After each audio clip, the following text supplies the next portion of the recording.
committee will come to order. Before I begin, I'd like to take a moment to address the guest in the audience.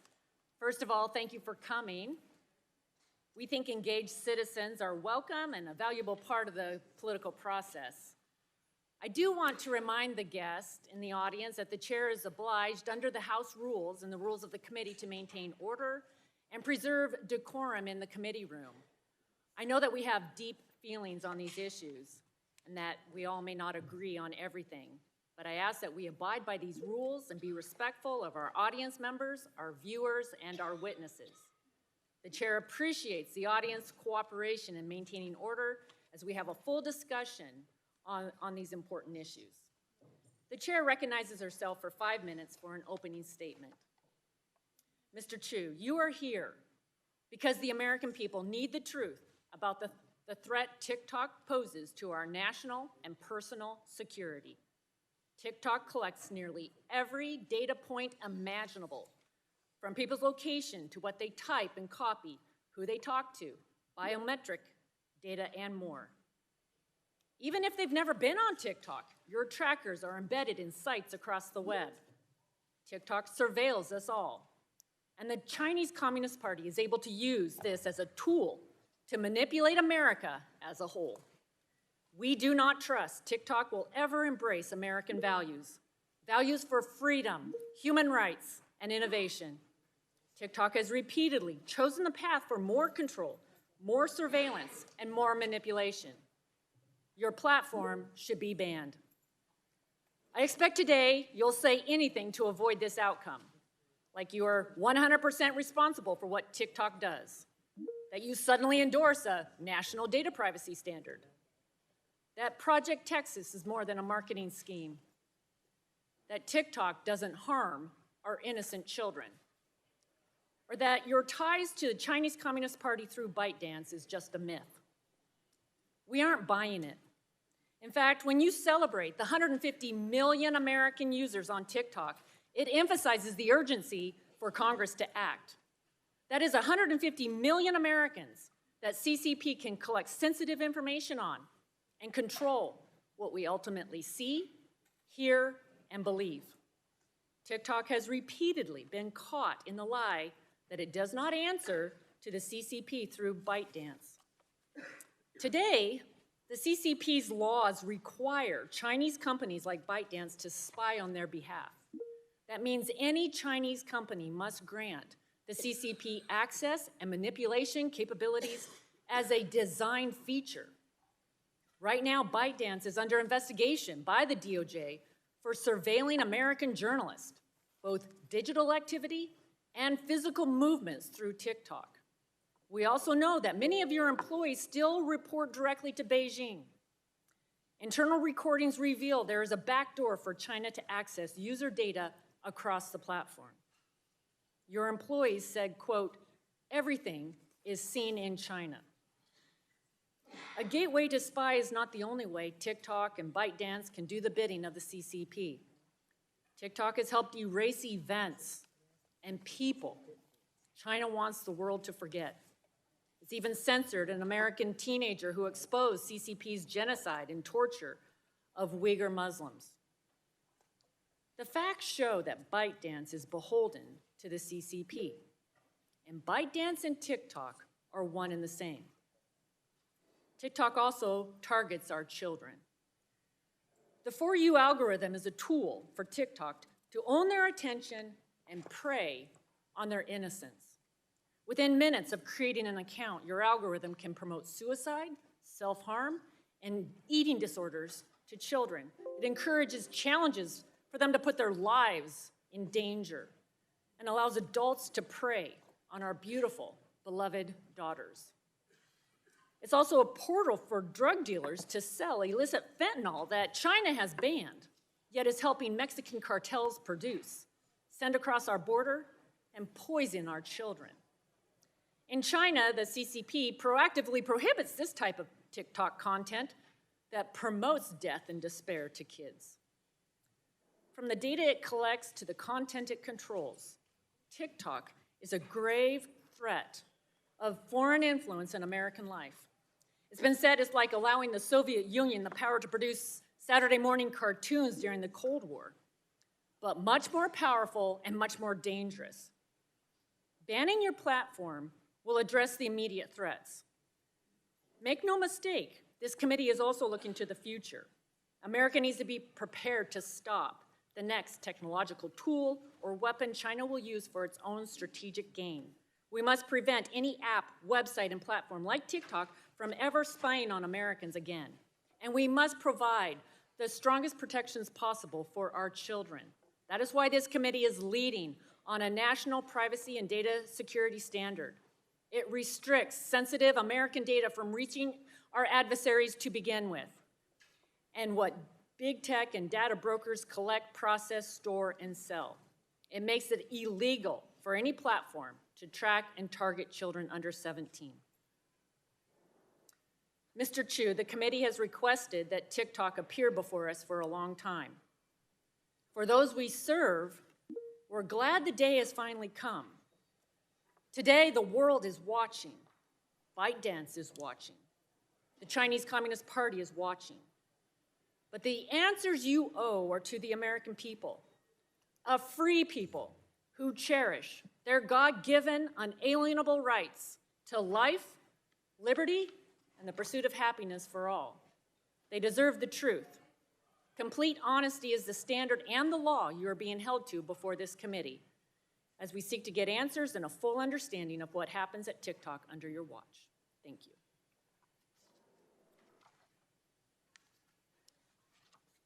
Chair now recognizes the ranking member, Mr. Pallone, for 5 minutes. Thank you, Madam Chair. And let me say that I agree with much of what you just said, and I certainly appreciate your enthusiasm and your commenting on being a mother and concerned about children. And I am glad that we are having this hearing today. Big tech has transformed the information superhighway into a super spreader of harmful content, invasive surveillance practices, and addictive and damaging design features. Data is big tech's most valuable commodity, and by collecting far more user data than they need, big tech platforms can use, share, and sell information to generate billions of dollars in revenue. Today, the American people are powerless to stop this invasion of their privacy, and we can't wait any longer to pass comprehensive national privacy legislation that puts people back in control of their data. We must hold big tech accountable for its actions, and transparency is critical to that accountability. In the past several Congresses, this committee has heard from senior executives of other social media platforms about troubling and repeated instances where they put profits over people. Now, today we intend to bring more transparency to TikTok, which is controlled by its Beijing communist-based parent company, ByteDance. And while TikTok videos provide a new fun way for people to express their creativity and enjoy the videos of others, the platform also threatens the health, privacy, and security of the American people. And I'm not convinced that the benefits outweigh the risks that it poses to Americans in its present form. More than 130 million people in the United States use TikTok every month, including 2/3 of American teenagers. TikTok collects and compiles vast troves of valuable personal information to create an addictive algorithm that is able to predict with uncanny accuracy which videos will keep users scrolling, even if the content is harmful, inaccurate, or feeds destructive behavior or extremist beliefs. Now, the combination of TikTok's Beijing communist-based China ownership and its popularity exacerbates its danger to our country and to our privacy. The Chinese Communist government can compel companies based in Beijing, like TikTok, to share data with the Communist government through existing Beijing law or coercion. National security experts are sounding the alarm, warning that the Chinese Communist government could require TikTok to compromise device security, maliciously access American user data, promote pro-communist propaganda, and undermine American interests. Disinformation campaigns could be launched by the Chinese Communist government through TikTok, which has already become rife with misinformation and disinformation, illegal activities, and hate speech. A recent report found that 20% of TikTok search results on prominent news topics contain misinformation. Social media's profitability depends on growth and engagement. More eyes on their content for longer time leads to more advertising dollars and revenue generation. Addictive algorithms are fine-tuned to optimize growth and engagement without necessarily taking into account potential harms to users. Children and teens are particularly vulnerable. Frequent online use of interactive media on digital devices is associated with increased levels of depression among middle and high school students. Research has found that TikTok's addictive algorithms recommend videos to teens that create and exacerbate feelings of emotional distress, including videos promoting suicide, self-harm, and eating disorders. Public outrage and hollow apologies alone are not going to rein in big tech. Congress has to enact laws protecting the American public from such online harms. And we simply cannot wait any longer to pass the comprehensive privacy legislation that I authored with then-ranking member, now Chair Rogers, last Congress, that overwhelmingly advanced out of the committee. It ensures that companies, wherever they live, it ensures, I should say, that consumers, wherever they live in this country, will have meaningful control over their personal information. Our legislation establishes baseline data minimization requirements, ensuring that companies only collect, process, and transfer data necessary to provide a service. And it provides heightened privacy protections for children and teenagers. So I think it's time to make this legislation the law of the land. And we also have to examine the reforms needed to Section 230 of the Communications Decency Act. The liability shield for social media platforms has for too long been abused and led to a lack of accountability for social media platforms. So I hope we can find a bipartisan path forward on that issue too, and I think you're having a hearing next week on it, so we can stop the very real harms to our country and democracy under the current law. I'd look forward to the discussion today as we continue to bring accountability to big tech. And let me say to Mr. Chu, I know this is about TikTok, but I am focusing all my attention not only on TikTok, but on these concerns, wide concerns about social media and the protection of privacy. And with that, I yield back. Thank you again, Madam Chair, for having this very important hearing. Our witness today is Mr. Shou Chu, Chief Executive Officer of TikTok. You're recognized for 5 minutes. Thank you. Chair Rogers, Ranking Member Pallone, members of the committee, thank you for your time. I am Shou Chu, and I'm from Singapore. That's where I was born, as were my parents. And after serving in Singapore's military, I moved to the UK to attend college, and then here to the US to attend business school. I actually met my wife here. By the way, she was just born a few miles away from here in Virginia. 2 years ago, I became the CEO of TikTok. Today, we have more than 1 billion monthly active users around the world, including over 150 million in the United States. Our app is a place where people can be creative and curious, and where close to 5 million American businesses, mostly small businesses, go to find new customers and to fuel their growth. Now, as TikTok has grown, we've tried to learn the lessons of companies that have come before us, especially when it comes to the safety of teenagers. While the vast majority of people on TikTok are over 18, one of our fastest growing demographics are people over 35. We spent a lot of time adopting measures to protect teenagers. Many of those measures are firsts for the social media industry. We forbid direct messaging for people under 16, and we have a 60-minute watch time by default for those under 18. We have a suite of family pairing tools so that parents can participate in their teens' experience and make the choices that are right for their family. We want TikTok to be a place where teenagers can come to learn, which is why we recently launched a feed that exclusively features educational videos about STEM. STEM videos already have over 116 billion views on TikTok. And I think TikTok is inspiring a new generation to discover a passion for math and science. Now, I would also like to talk about national security concerns that you have raised, that we take very, very seriously. Let me start by addressing a few misconceptions about ByteDance, of which we are a subsidiary. ByteDance is not owned or controlled by the Chinese government. It's a private company.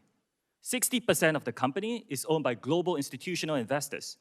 20% is owned by the founder, and 20% owned by employees around the world. ByteDance has 5 board members. 3 of them are American. Now, TikTok itself is not available in mainland China. We're headquartered in Los Angeles and in Singapore, and we have 7,000 employees in the US today. Still, we have heard important concerns about the potential for unwanted foreign access to US data and potential manipulation of the TikTok US ecosystem. Our approach has never been to dismiss or trivialize any of these concerns. We have addressed them with real action. Now, that's what we've been doing for the last 2 years, building what amounts to a firewall that seals off protected US user data from unauthorized foreign access. The bottom line is this: American data stored on American soil by an American company, overseen by American personnel. We call this initiative Project Texas. That's where Oracle is headquartered. Today, US TikTok data is stored by default in Oracle's servers. Only vetted personnel operating in a new company called TikTok US Data Security can control access to this data. Now, additionally, we have plans for this company to report to an independent American board with strong security credentials. Now, there's still some work to do. We have legacy US data sitting in our servers in Virginia and in Singapore. We're deleting those, and we expect that to be complete this year. When that is done, all protected US data will be under the protection of US law and under the control of the US-led security team. This eliminates the concern that some of you have shared with me that TikTok user data can be subject to Chinese law. This goes further, by the way, than what any other company in our industry have done. We will also provide unprecedented transparency and security for the source code for the TikTok app and recommendation engine. Third-party validators like Oracle and others will review and validate our source code and algorithms. This will help ensure the integrity of the code that powers what Americans see on our app. We will further provide access to researchers, which helps them study and monitor our content ecosystem. Now, we believe we are the only company that offers this level of transparency. Now, trust is about actions we take. We have to earn that trust with decisions we make for our company and our products. The potential security, privacy, content manipulation concerns raised about TikTok are really not unique to us.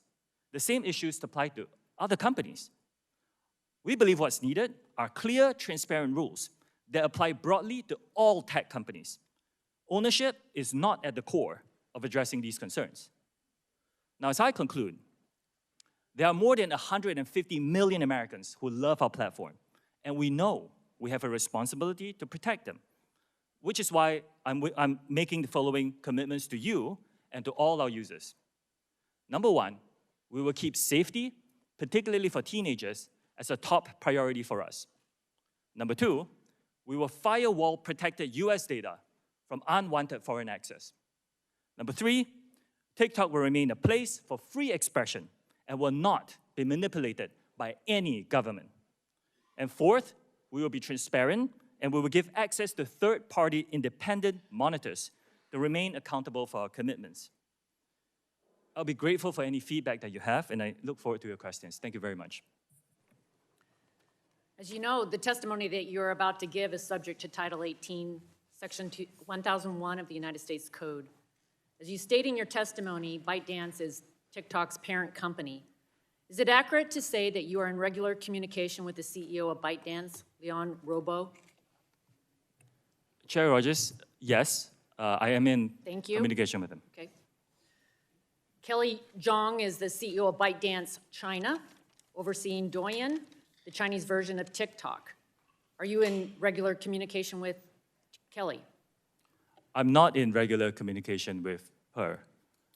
The ByteDance editor-in-chief is Zhong Fuping, correct? I believe so.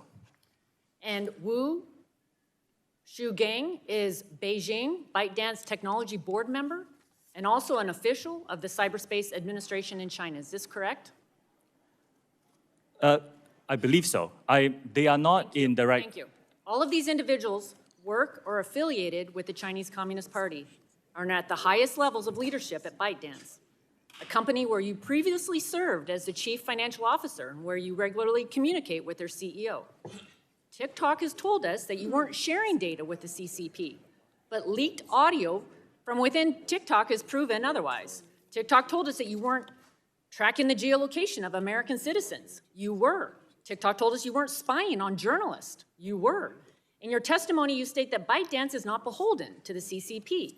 Again, each of the individuals I listed are affiliated with the Chinese Communist Party, including Zhang Fuping, who is reported to be the Communist Party secretary of ByteDance, and who has called for the party committee to, quote, take the lead across all party lines to ensure the algorithm is enforced by, quote, correct political direction. Just this morning, the Wall Street Journal reported that the CCP is opposed to a forced sale of TikTok by ByteDance, quoting a CCP spokesman as saying the Chinese government would make a decision regarding any sale of TikTok. So the CCP believes they have the final say over your company. I have zero confidence in your assertion that ByteDance and TikTok are not beholden to the CCP. Next question. Heating content is a way of promoting and moderating content. In your current or previous positions within Chinese companies, have employees engaged in heating content for users outside of China? Very quickly, yes or no? Our heating process is approved by our local teams in the various countries. The answer is yes, thank you.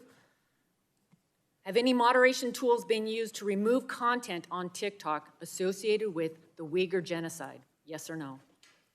We do not remove that kind of content. TikTok is a place of freedom of expression. And Chair Rogers, like I said, if you use our app, you can go on it and you will see a lot of users around the world expressing content on that topic and many others. Thank you. What about the massacre in Tiananmen Square, yes or no? I'm sorry, I didn't hear the question. The massacre in Tiananmen Square. That kind of content is available on our platform. You can go and search it. I will remind you that making false or misleading statements to Congress is a federal crime.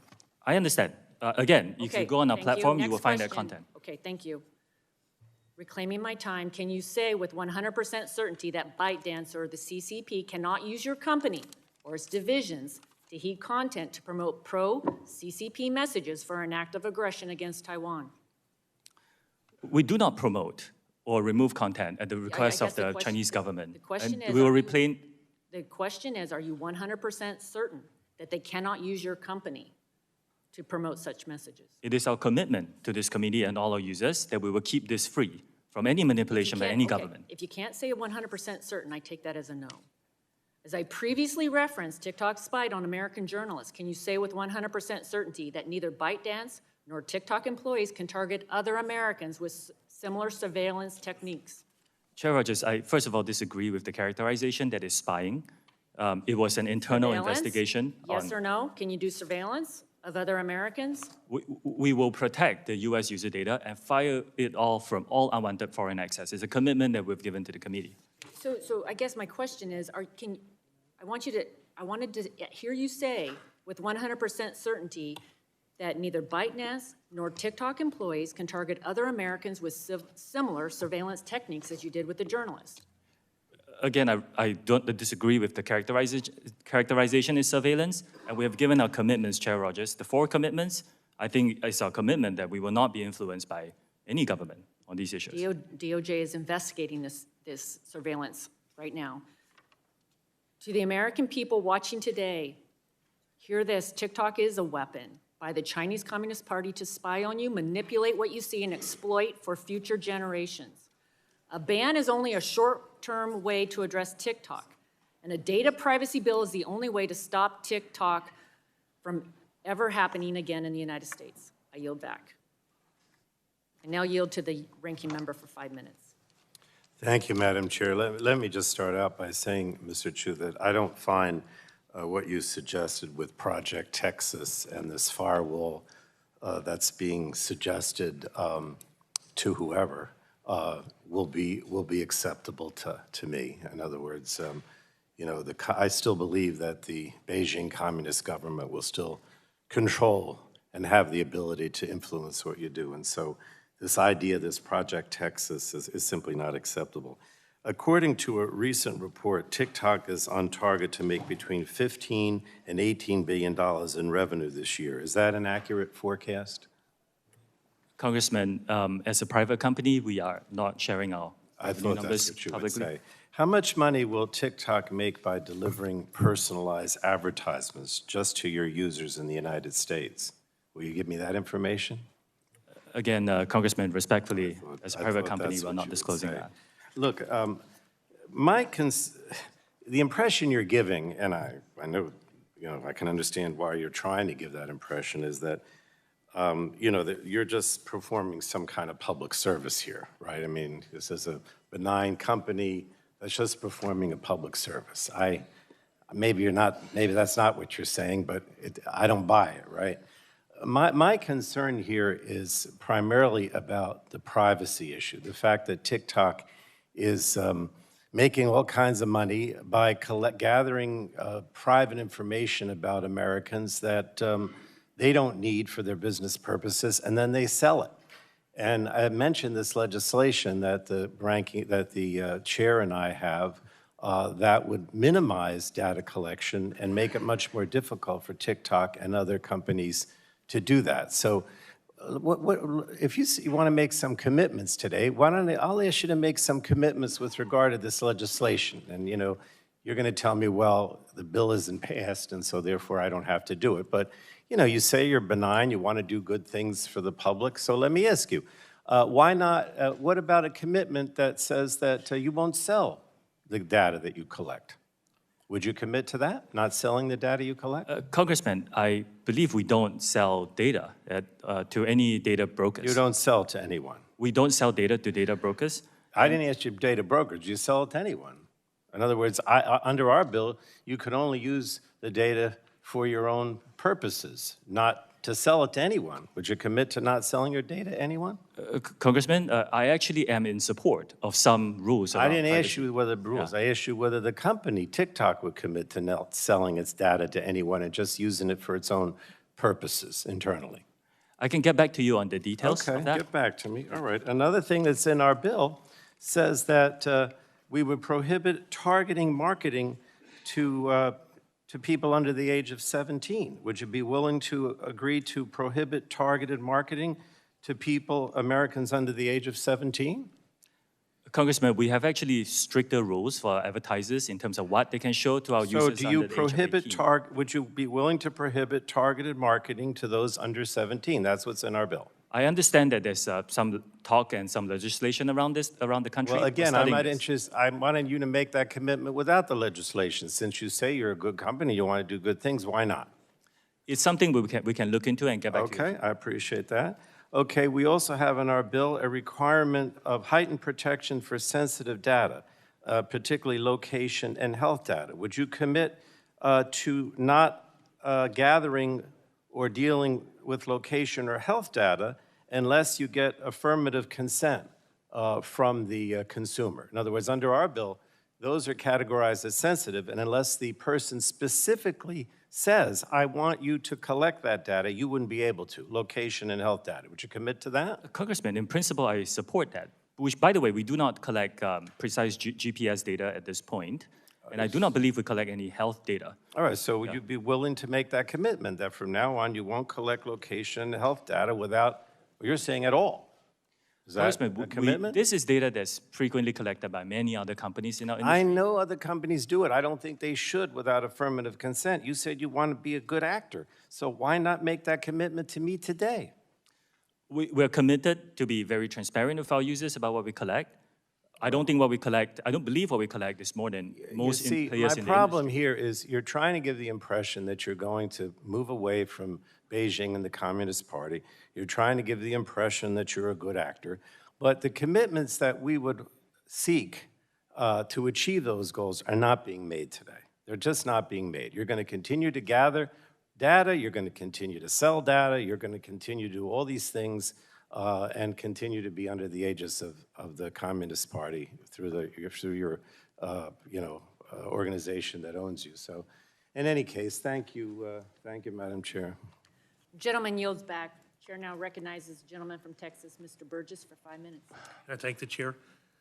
Thank you, Mr. Chu, for joining us today. I think we've heard you say multiple times that TikTok is not a Chinese company, that ByteDance is not a Chinese company. But according to an article in today's Wall Street Journal, quoting here, China's Commerce Ministry said Thursday that a sale or divestiture of TikTok will involve exporting technology that has to be approved by the Chinese government. Continuing to quote, the reported efforts by the Biden administration would severely undermine global investors' confidence in the U.S., said Xu Juting, a ministry spokeswoman. Continuing to quote, if that is true, China will firmly oppose it, she said, referring to the forced sale. So despite your assertions to the contrary, China certainly thinks it is in control of TikTok and its software. Is that not correct? Congressman, TikTok is not available in mainland China. And today we're headquartered in Los Angeles and Singapore. But I'm not saying that the founders of ByteDance are not Chinese, nor am I saying that we don't make use of Chinese employees, just like many other companies around the world. We do use their expertise on some engineering projects. But according to their ministry spokeswoman, it would be a divestiture of exporting technology from China. So again, China thinks they own it, even though you do not. Madam Chair, I'd just like to ask unanimous consent to put today's Wall Street Journal Without objection, so ordered. into the record. Mr. Chu, I wouldn't ask you to discuss any privileged attorney-client materials, but did anyone aside from your lawyers assist you in preparation for today's hearing? I prepared for this hearing with my team here in DC. Did anyone at ByteDance directly provide input, help, or instruction for your testimony today? Congressman, this is a very high-profile hearing. My phone is full of well wishes. But I prepared for this hearing with my team here in DC. Are you willing to share who helped prepare you for this hearing with the committee? And you can do that I in can writing. follow up with you if Okay. you like. Can you guarantee that no one at ByteDance had a role in preparing you for today's hearing? Like I said, Congressman, this is a high-profile hearing. A lot of people around the world were sending me wishes and unsolicited advice, but I prepared for this hearing with my team here in DC. Are the attorneys representing TikTok also representing ByteDance? Yes, I believe so. What percentage of TikTok revenue does ByteDance retain? Just give me a ballpark estimate if you don't precisely know. Congressman, like I said, as a private company, we are not prepared to disclose our financials in public today. But can we ask you to get back to us with a ballpark? We're not asking for the precise figures, but to get so the committee can have some understanding of the percentage of TikTok revenue that ByteDance retains. I understand the question. Respectfully, as a private company, we are not disclosing our financials today. Prior to today's hearing, did anyone affiliated with the Chinese Communist Party discuss this hearing with you, or anyone else on TikTok senior management? Congressman, since I've been CEO of this company, I have not had any discussions with Chinese government officials.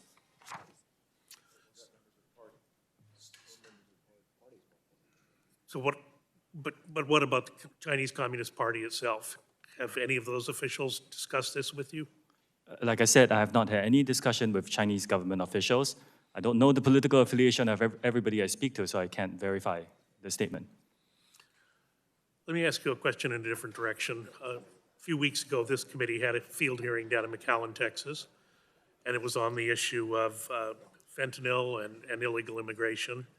And one of our witnesses, Brandon Judd, a 25-year veteran Border Patrol agent, said that all social media platforms play a role in illegal immigration. That's one of the ways cartels advertise their services throughout the world and convince people to put themselves in their hands and come to the United States.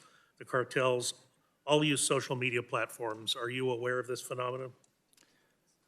Any content that promotes human abuse is violative of our community guidelines, which dictates what is allowed and not allowed on our platform. We proactively identify and remove them from our platform. Well, it would be very helpful if you would share with the committee examples of how you have removed people, because what we heard at the hearing was that TikTok was one of the platforms that recruits adolescents in the United States to help with transporting people who are in the country who've been trafficked into the country, as well as contraband substances. Would you help us with that, understanding who you have removed from your platform? Congressman, I'll be delighted to check with my team and get back to yours. and be collaborative. Thank you. I'll yield back. Gentleman's time has expired. Chair recognizes the lady from California, Ms. Eshu, for 5 minutes. Thank you, Madam Chairwoman. Mr. Chu, thank you for being here today. As members of Congress, our very first and top responsibility is to protect and defend. Protect and defend our Constitution and the national security of our country. So I view this entire issue, now there are many parts of it that are not part of our national security, in my view, but first and foremost for our national security. So in examining TikTok breaking away from ByteDance, I'd like to ask you some questions about that and how a severance in terms of the relationship with ByteDance, how user data, American users' data, would be protected. Now, under Beijing's security laws, Article 7 compels companies to provide data. Article 10 makes the reach of the law extraterritorial. Now, this is very clear. I don't need to read all of it into the record, but those are the laws of the PRC. How does ByteDance, how does TikTok, rather, how do you convince the Congress of the United States that there can be a clean break? Why would the Chinese government sidestep their national law, including Article 7, Article 10, in terms of user data? Congressman, thank you for the question. I'm glad you asked this. As I said in the opening statement, our plan is to move American data to be stored on American soil by the American company. I understand that, but you're sidestepping, or I haven't read anything in terms of TikTok, how you can actually say, and you spoke in your opening statement about a firewall relative to the data, but the Chinese government has that data. How can you promise that that will move into the United States of America and be protected here? Congresswoman, I have seen no evidence that the Chinese government has access to that data. They have never asked us. We have not provided. Well, you know what? I find that actually preposterous. I have looked in. I have really seen no evidence of this happening. And in order to assure everybody here and all our users, our commitment is to move the data into the United States to be stored on American soil by an American company, overseen by American personnel. So the risk will be similar to any government going to an American company asking for data. If that. Well, I'm one that doesn't believe that there is really a private sector in China. And when you look at their national law and what specifically these two articles, Article 7 and Article 10, are very clear. So I think that there is a real problem relative to our national security about the protection of the user data. I don't believe that TikTok has, that you have said or done anything to convince us that information, the personal information of 150 million Americans, that the Chinese government is not going to give that up. So can you tell me who writes the algorithms for TikTok? Today, the algorithm that powers the US user experience is running in the Oracle Cloud infrastructure. Yes, you know, initially there were parts of the source code, especially at the infrastructure layer, that doesn't touch the user experience. Now, that's a collaborative global effort, including built by engineers in China, just like many other companies, by the way. The phone you use, the car you drive is a global collaborative effort. Now, but today, the business sites and the main parts of the code for TikTok is written by TikTok employees. And, Congresswoman, what we are offering is third-party monitoring of our source code. I am not aware of any company, American companies or otherwise, that has actually done that. Because we are saying we want to give you transparency and rely on third parties to make sure that we get all the comfort that we need about the experience. Well, my time is up, and I yield back. Thank you. Lady yields back. Pleased to yield to the gentleman from Ohio, Mr. Latta, for 5 minutes. Well, thank you, Madam Chair. Unlike the Chinese Communist Party, the United States believes in individual freedom, innovation, and entrepreneurship. That is, in part, why Congress enacted Section 230 of the Communications Decency Act. Our goal is to promote growth of the online ecosystem in the United States and to protect companies from being held liable for good faith efforts to moderate their platforms. Last year, a federal judge in Pennsylvania found that Section 230 protected TikTok from being held responsible for the death of a 10-year-old girl who participated in a blackout challenge, also known as the choking challenge. TikTok actively pushes video on her feed. Unfortunately, this is one of the many devastating examples of children losing their lives because of content promoted by TikTok. Section 230 was never intended to shield companies like yours from amplifying dangerous and life-threatening content to children. Do you consider this to be a good faith moderation? Congressman, as a father myself, when I hear about the tragic deaths of My young question people, is, it's do you heartbreaking. find that good faith moderation? Well, Congressman, Section 230 is a very Okay, complex issue. yes or no?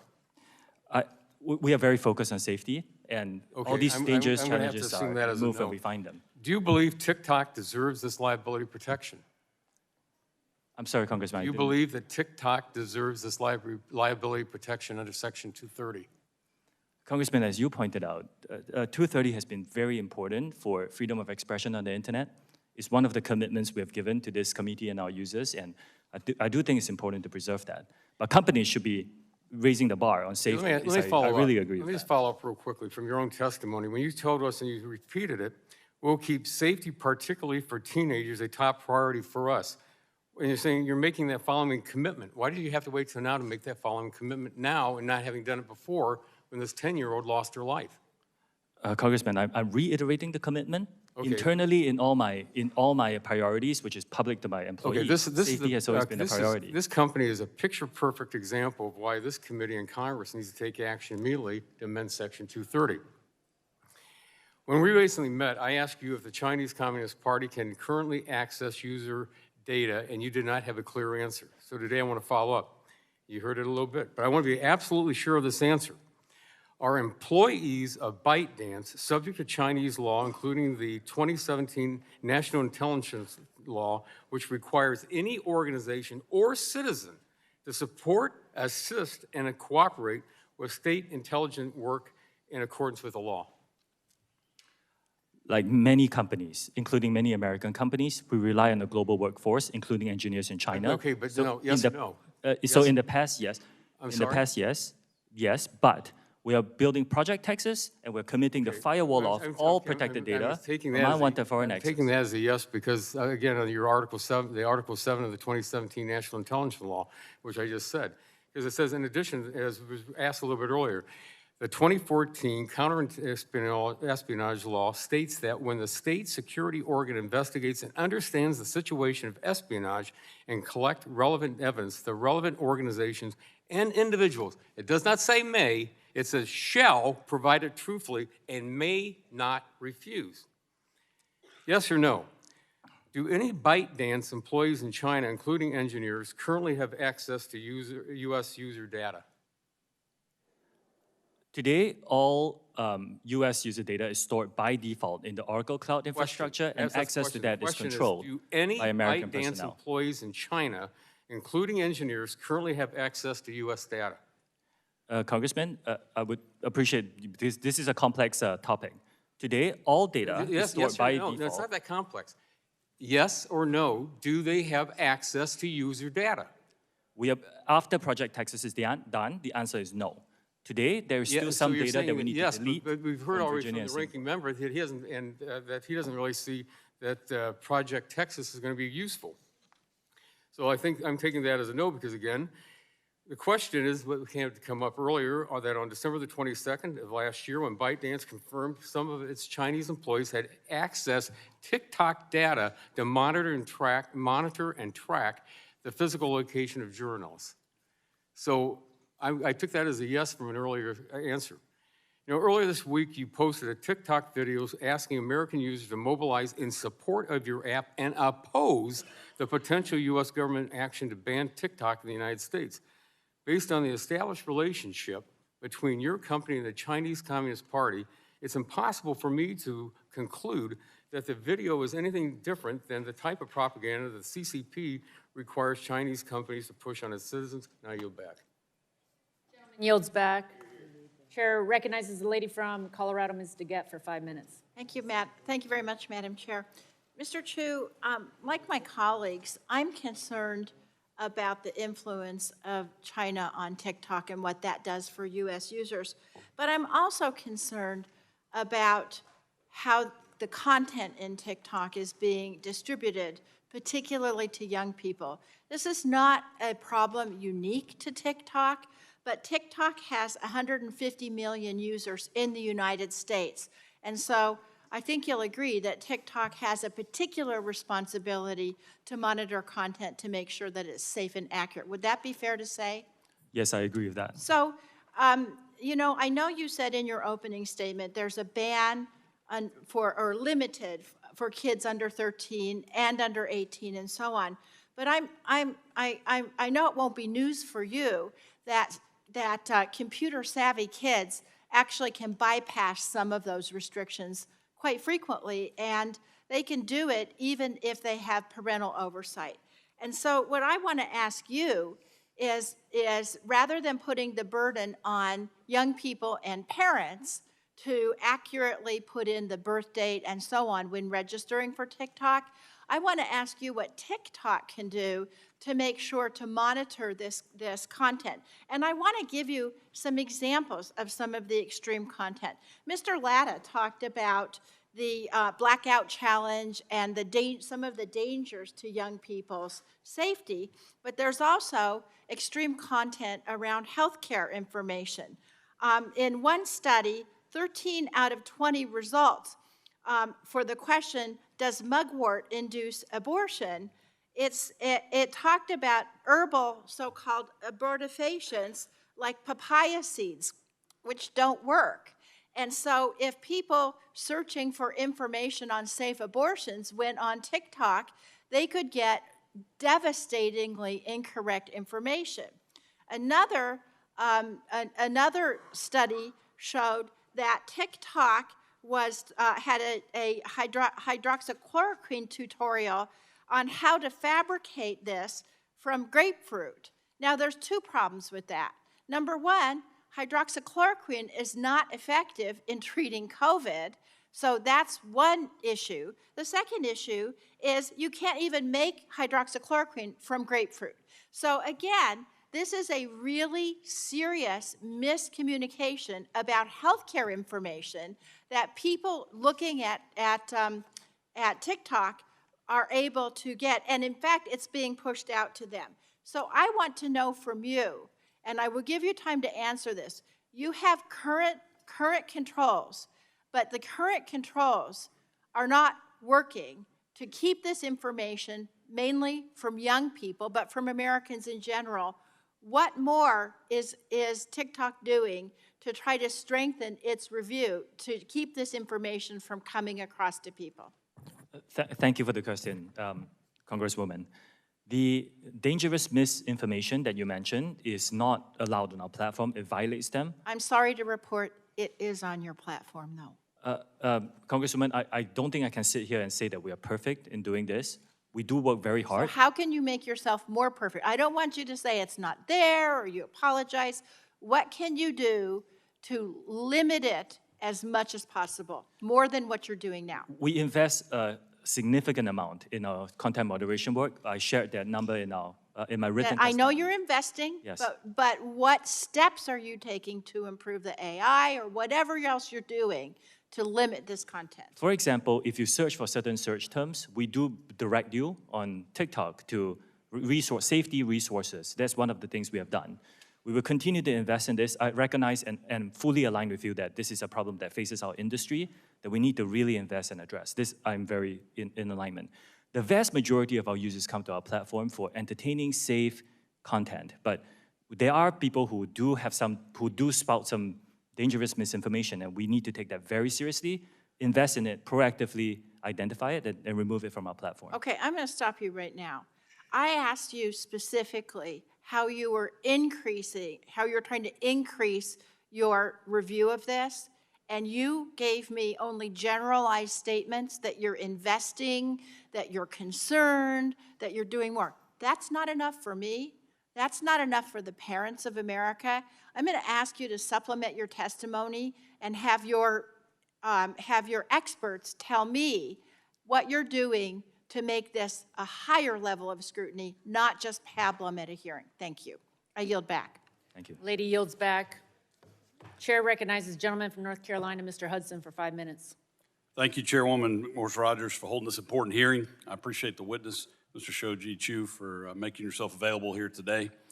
While many consider TikTok to be just another video sharing app, in reality, TikTok has been functioning as a massive surveillance program, collecting vast swaths of personal data from more than 1 billion people worldwide. This includes data from the personal devices of federal employees, contractors, and most concerning, U.S. military service members and their families at places like Fort Bragg in North Carolina.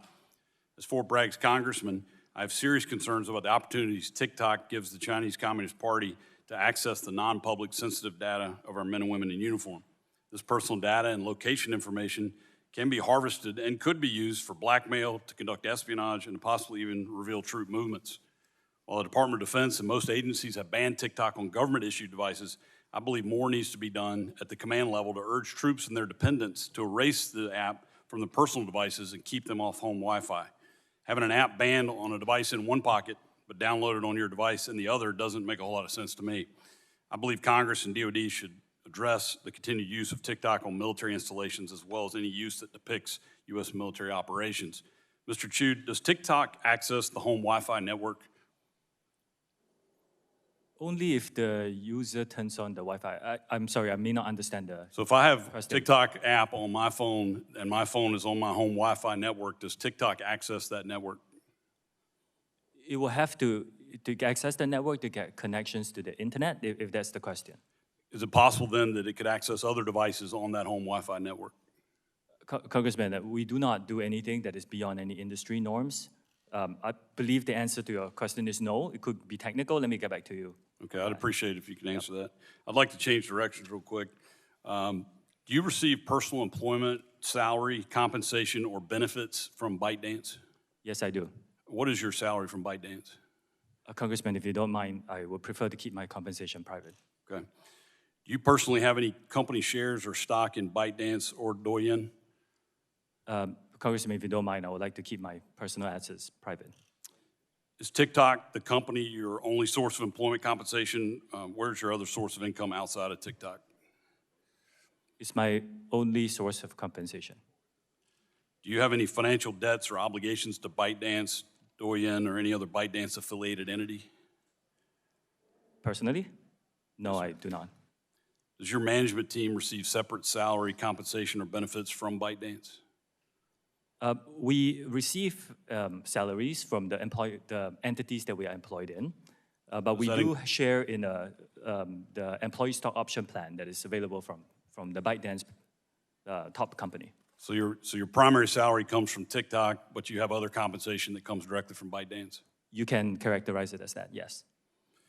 Does your management team have company shares or stock in ByteDance or Douyin? Yes, some of our employees are compensated in shares in ByteDance. Does TikTok share technological resources with Douyin? Are the two technology systems or IT systems interconnected in any way? There are, as with many companies, some shared resources on some services, but it doesn't include anything that involves US user data, Congressman, is in Project Texas, as we talked about, stored by default in American soil by an it will American be, company. but currently there is shared technology or interconnected IT systems. Congressman, with respect, I have to get back to you. This could be a very broad question. Like, for example, we could all be using Microsoft Windows. Yeah, if you could get back with details on that, I'd appreciate Yes. it. Can Douyin personnel or employees access TikTok user data? Not after Project Texas, this is not allowed. Are there employees who are employed by both Douyin and TikTok? I do not believe so. Okay, and so I don't believe so. Is that it? I mean, again, I'll allow you to come back in the written response if you could give me a definitive answer. I will go back and check to be very sure. Okay, thank you. I'm also concerned about an issue that our chairwoman brought up about an apparent pattern of misinformation or misrepresentation from your company in regards to the amount and extent of data that you're collecting, as well as how much has been accessed from inside China. There are dozens of public reports that conclude individuals in the People's Republic of China have been accessing data on U.S. users, directly contradicting several public statements by TikTok employees. And I'm referencing Project Raven, which was first reported on by Forbes last October. Their investigation revealed, I'm sorry, I'm about out of time. Do you want to respond to that? Yes, Congressman. We do not condone the effort by certain former employees to access US TikTok user data in an attempt to identify the source of leaked confidential information. We condemn these actions. After learning about them, we found a highly reputable law firm to thoroughly investigate the incident. We took swift disciplinary action against employees who were found to be involved and are implementing measures to make sure this doesn't happen again. We have made this team available to you. I think they have briefed many of you in this committee very extensively, and I will continue to make them very available to you as part of our transparent commitment. Thank you. My time's expired. I yield back. Gentleman yields back. Chair recognizes the lady from Illinois, Ms. Shirkowski, for 5 minutes. Thank you. So today, in the Wall Street Journal, they said, today,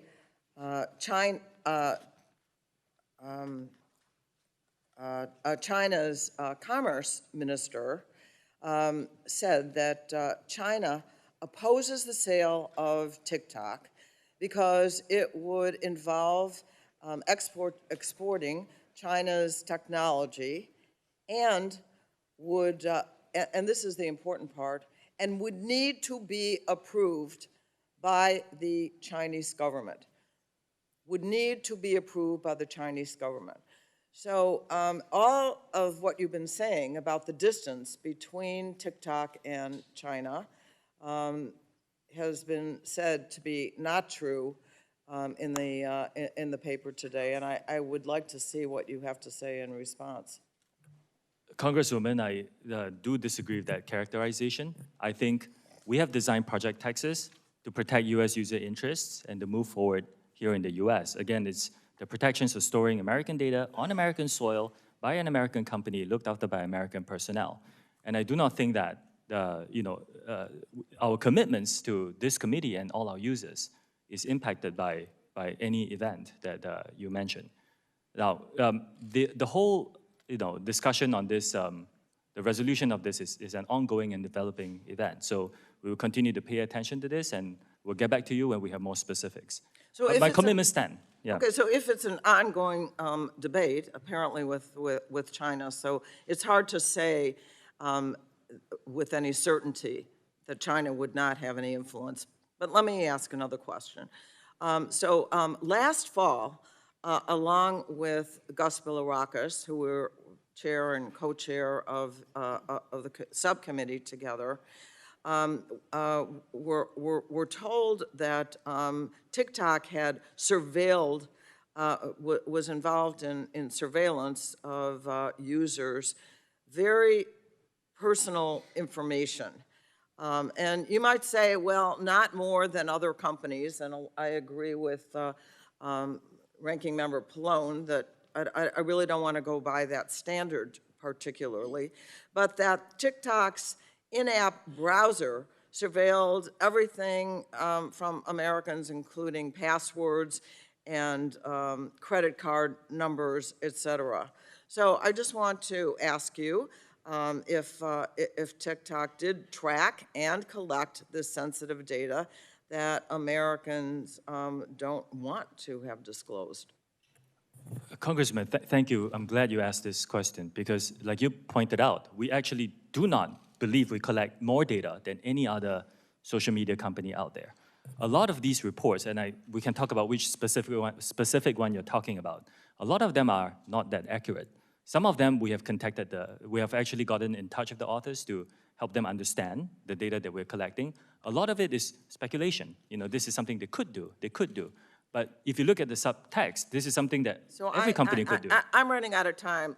Let me just say that if TikTok chose not to take this sensitive information that you don't need for a transaction and support our comprehensive privacy bill, that would be very helpful.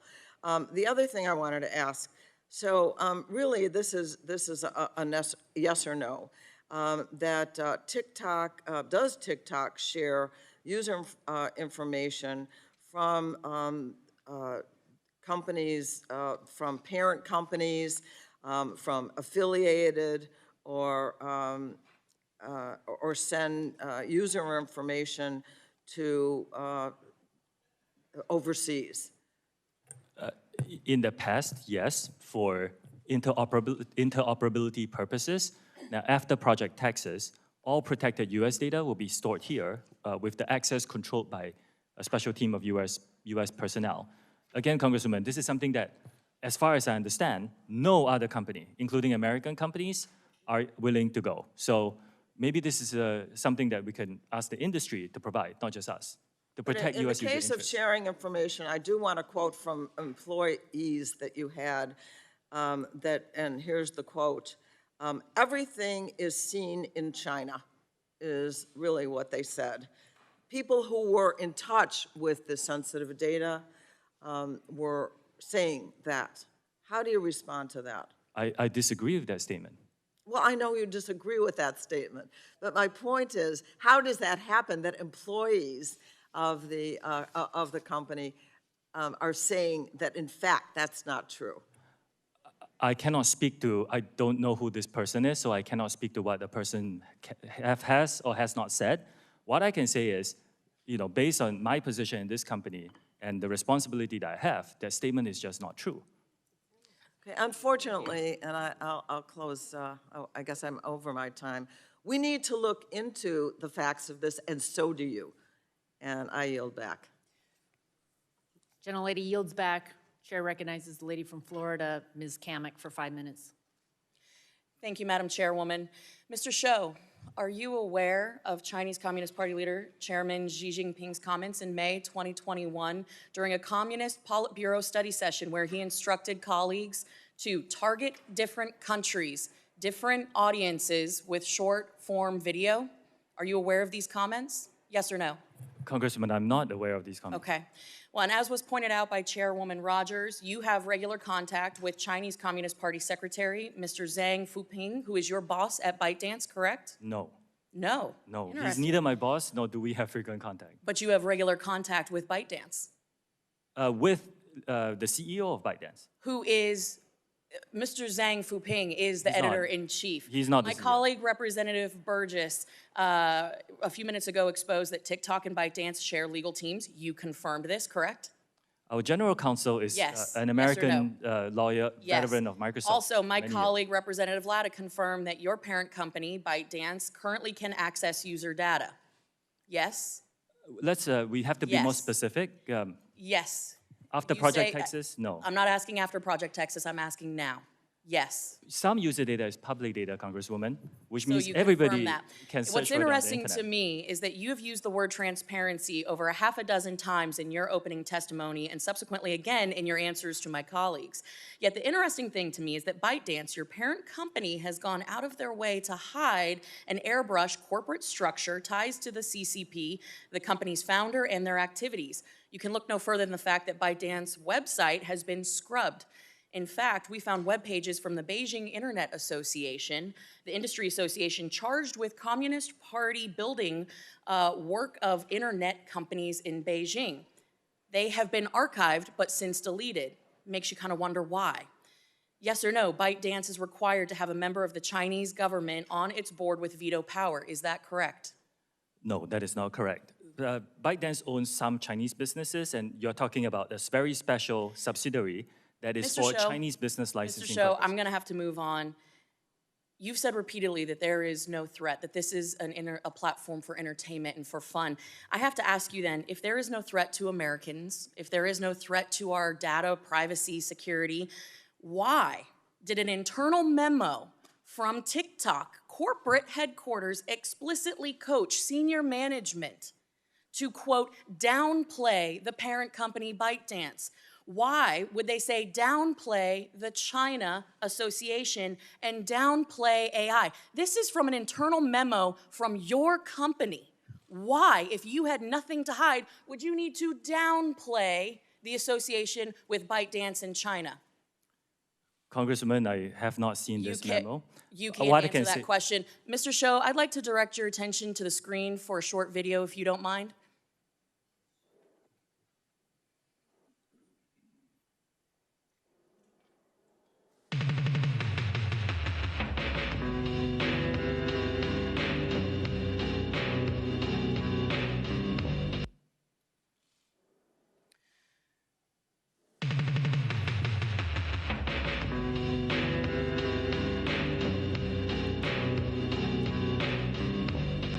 Mr. Shou, that video was posted 41 days ago. As you can see, it is captioned me as F at the House Energy and Commerce Committee on March 23rd of this year. This video was posted before this hearing was publicly noticed.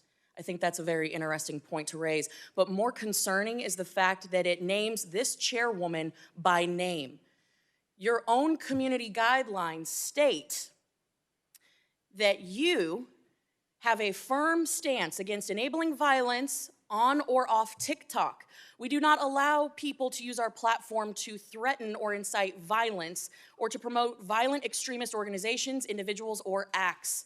When there is a threat to public safety or an account is used to promote or glorify off-platform violence, we ban the account. This video has been up for 41 days. It is a direct threat to the chairwoman of this committee, the people in this room, and yet it still remains on the platform. And you expect us to believe that you are capable of maintaining the data security, privacy, and security of 150 million Americans where you can't even protect the people in this room? I think that is a blatant display of how vulnerable people who use TikTok are. You couldn't take action after 41 days when a clear threat, a very violent threat to the chairwoman of this committee and the members of this committee was posted on your platform. You damn well know that you cannot protect the data and security of this committee or the 150 million users of your app because it is an extension of the CCP. And with that, I yield back. Can I respond, Chair? No, we're going to move on. Gentlelady yields back. Chairman recognizes the lady from California, Ms. Matsui, for 5 minutes. Thank you very much, Madam Chair. And I'm really glad that we're having this very important hearing here today. And let me just say, make no mistake, the Chinese government represents a real and immediate threat. Look no further than even the vulnerable gear still in our telecom networks that needs to be ripped and replaced. But we can't lose sight of the important internet governance issues TikTok and other social media companies represent. I'm especially committed to demanding transparency from large platforms about the algorithms that shape our online interactions, especially for teenagers and young users. And that's why I introduced the Algorithmic Justice and Online Platform Transparency Act to bring greater visibility into this ecosystem. My bill would prohibit algorithms that discriminate on the basis of race, age, gender, ability, and other protected characteristics. It also would establish a safety and effectiveness standard for algorithms for requiring new forms of oversight. Now, this bill would require online platforms to publish annual public reports detailing their content moderation practices, which I believe should be a baseline requirement to enable meaningful oversight and consumer choice. Mr. Chu, just yes or no, do you believe a requirement for annual content moderation practices for social media platforms would be beneficial? Yes or no? Yes. This transparency bill would also require online platforms to maintain detailed records describing their algorithmic process for review by the Federal Trade Commission in compliance with key privacy and data identification standards. Mr. Chu, does TikTok currently maintain records describing their algorithmic processes? Yes or no? Congressman, I will need to check and get back to you on what kind of specific records you are talking about. I wait for that. Over the past few years, alarming information brought to light by whistleblowers have shown that social media companies are intimately aware of the effect their products have on young women, political extremism, and more. Despite this, they withheld those studies or declined to investigate further. In either case, it shows a pattern evasive or negligent behavior that I find concerning in the extreme. Mr. Chu, does TikTok conduct its own studies on the effect of its algorithms and content distribution models on mental health or safety? And if so, how and when are those findings made public? And if not, do you believe they are necessary? Congresswoman, we rely on external third parties and fund their research to help us understand some of these issues. For example, we worked with the Digital Wellness Lab at the Boston Children's Hospital to understand the 60-minute time limit that we put for all our under-18 users. And we are supportive of legislation that provides more funding for research, like, for example, for the NIH. Okay. TikTok tailors its recommended content based on user activity to encourage people to spend more time on the app. While this practice is by no means unique to TikTok, given the prevalence of young users and the digestible nature of short-form video, I'm concerned about the app's tendency to exacerbate existing mental health challenges.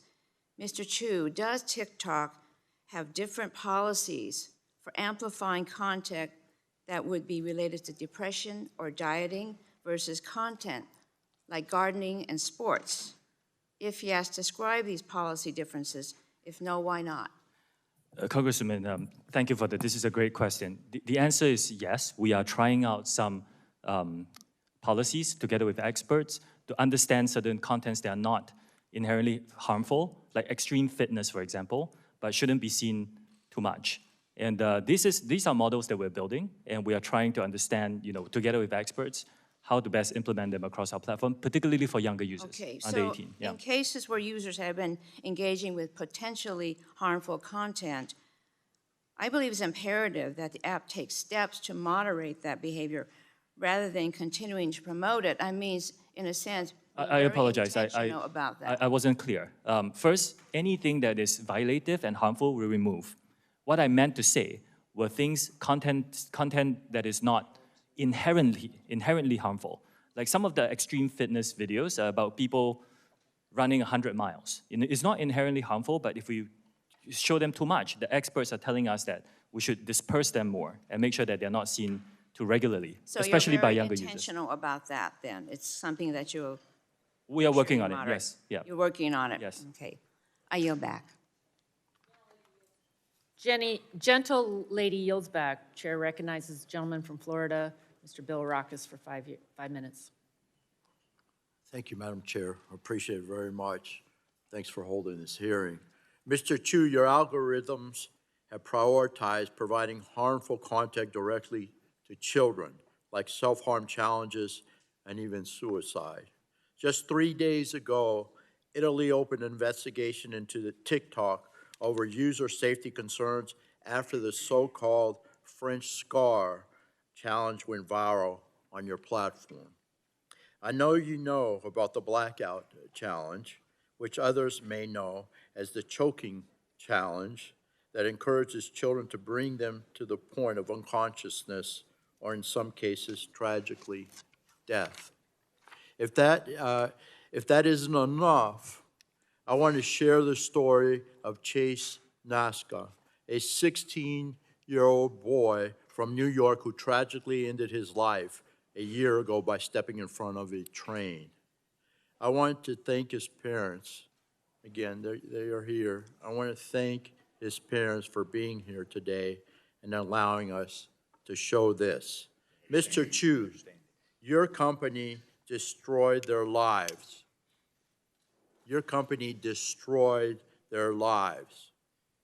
I admire their courage to be here and share Chase's story in the hopes that it will prevent this from happening to other families. The content in Chase's For You page was not a window to discovery, as you boldly claimed in your testimony. It wasn't content from a creator that you invited to roam the hill today, or STEM education content that children in China see. Instead, his For You page was sadly a window to discover suicide.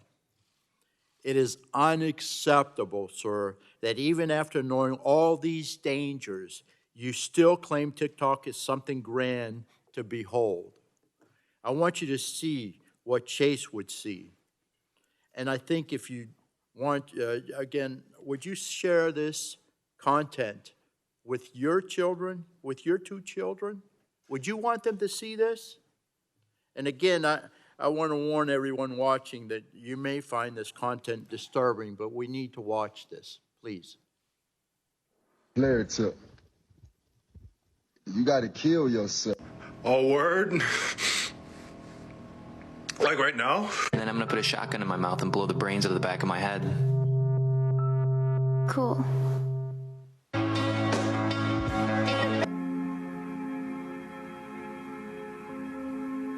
This is a cute story. My brother, who is addicted to painkillers, blew his head off on the State Street Bridge.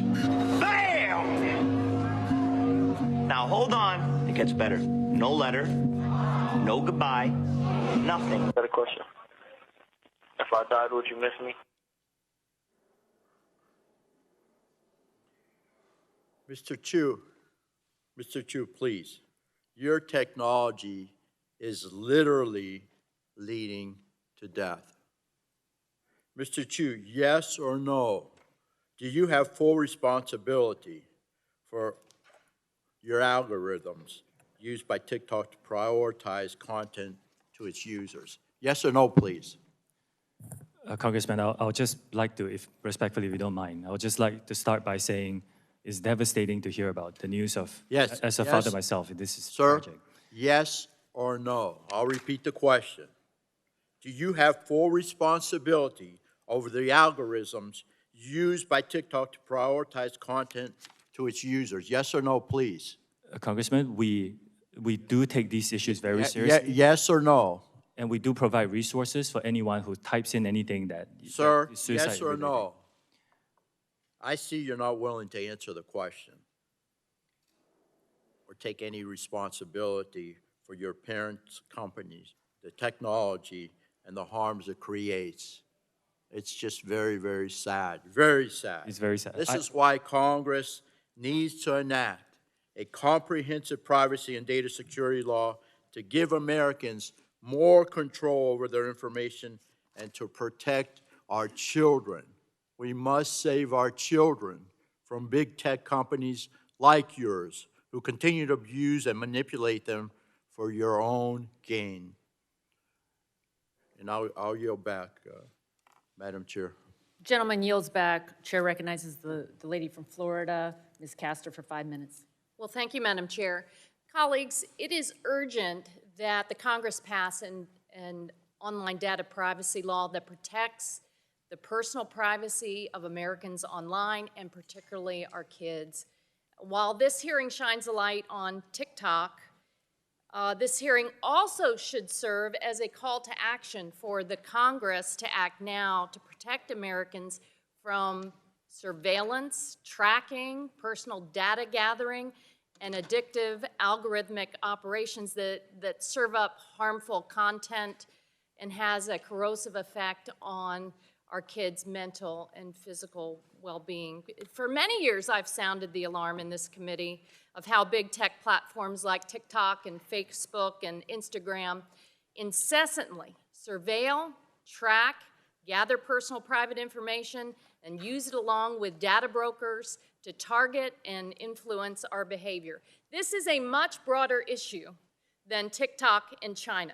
There are other malign actors across the world who gather data to use it as an element of social control and influence peddling and worse.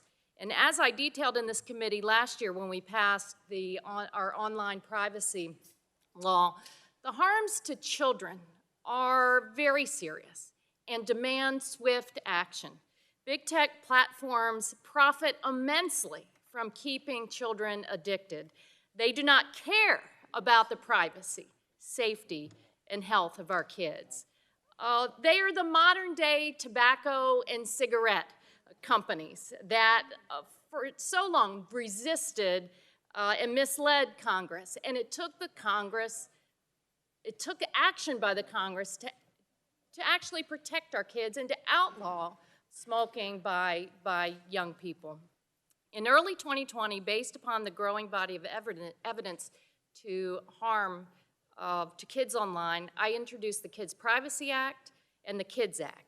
And I want to thank all of the researchers, the young people, the parents, the Surgeon General of the United States who have explained the correlation between social media usage and body dissatisfaction, disordered eating habits, anxiety, depression, self-injury, suicide ideation, and cyberbullying.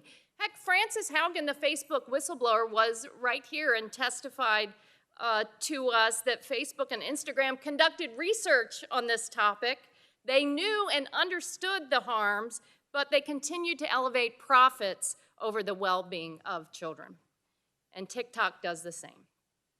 Last Congress, when we passed the ADPPA, the committee incorporated many of these important child online privacy and safety provisions from my bills, but we can make the 118th Congress's version of this bill, of this new law, even more protective of children, and I look forward to working with the chair and the ranking member to make that happen. Mr. Chu, TikTok has incredible sway over children in the U.S., but you don't have a very good track record. In 2019, TikTok was hit with the largest civil penalty by the Federal Trade Commission in a children's privacy case. 4 years later, TikTok still has not taken sufficient action to fix the problems. I assume because child users are incredibly profitable to your bottom line. So answer me this. TikTok allows advertisers to specifically target advertising to children aged 13 to 17, correct? Congresswoman, I do want to disagree Yes with the or no? statement that child Yes. abuses are not allowed on our Just platform yes at all. or no? It's Do you deplorable target- conduct do you and it's not target- allowed on our do you platform. target advertising to young people aged 13 to 17?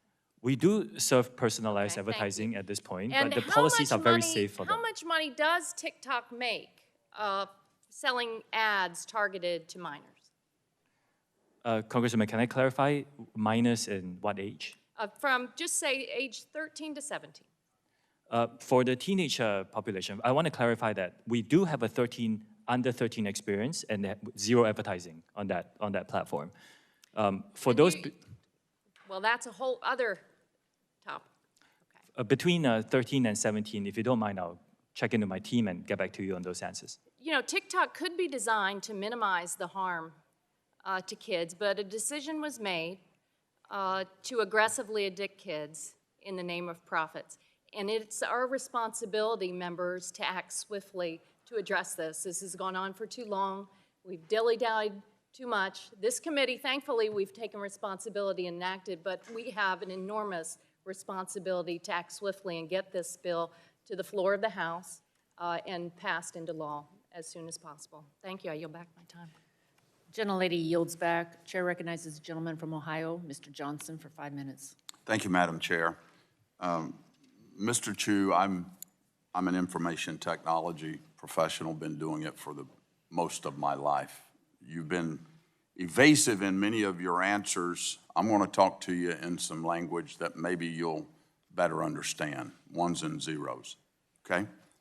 Let's talk about the Citizen Lab report. This is something your team frequently mentions in hearings as a way to exonerate yourself. For example, in the limitations section, it reads, we could not examine every source code component and test in the apps in every circumstance, which means our methods could not find every security issue, privacy violation, and censorship event. So it's an incomplete assessment. The report notes that TikTok's data collection using third-party trackers was in apparent conflict with the GDPR and that multiple themes were censored by TikTok. What is shocking to me is the shared source code between TikTok in the United States and the CCP-censored Douyin. The Citizen Labs report says that many of the functions and classes were identical and that the differences in behavior between TikTok in the United States and Douyin in China are slight changes in hard-coded values.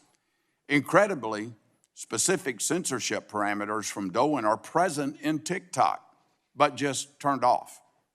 The authors say that for unknown reasons, the parameter variable itself is preserved. So while Citizen Lab may have been afraid to say the obvious conclusion, Mr. Chu, I am not. TikTok's source code is riddled with backdoors and CCP censorship devices. Here's the truth. In 1 million lines of code, the smallest shift from a 0 to a 1 on just one of thousands of versions of TikTok on the market will unlock explicit CCP censorship and access to American data. Mr. Chu, as CEO of TikTok, why have you not directed your engineers to change this source code? Congressman, thank you for the question. Have you directed them to change the source code? Like what we are offering and Yes my or fourth no? commitment? Have you directed them to change that source code? Congressman, if you give me a bit of time to just No, explain this. I don't. It's a yes or no question. Have you directed your engineers to change that source code? I'm not sure I understand. Why are you allowing TikTok to continue to have the capacity for censorship, and yet you claim here that you don't? Let me remind you of something.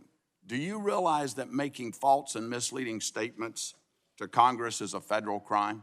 Yes, I do. Okay. So have you directed your engineers to change that source code? I am giving third-party access monitoring by experts, and Congressman, you are an expert on this. You could agree with me that no other company TikTok does source this. code is the same as Douyin? What percentage? I can get back to you on the specifics. Okay, I'd appreciate that. Where was the source code for TikTok developed? Was it developed in China or in the United States? It's a global collaborative effort, like a lot of Was it code for a lot developed of in, companies. was it developed in China? Some of it? Some of it is. Okay, at ByteDance. When it's compiled in the compilation process, can bytecode be manipulated? We've talked a lot about source code. What about the bytecode, the ones and zeros that actually execute on the device? Can it be manipulated? Yes. Congressman, to give you comfort, that's why we're giving third-party monitors. Yes, As an expert, I think you can agree that very few companies I've got offer the to do this. report here by Citizen Lab. I want to read you something from Ron Diebert.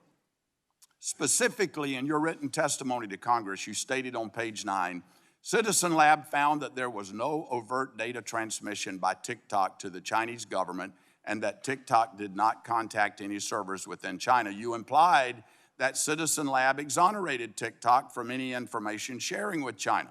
Well, the director of Citizen Lab saw this and issued a statement correcting the record yesterday.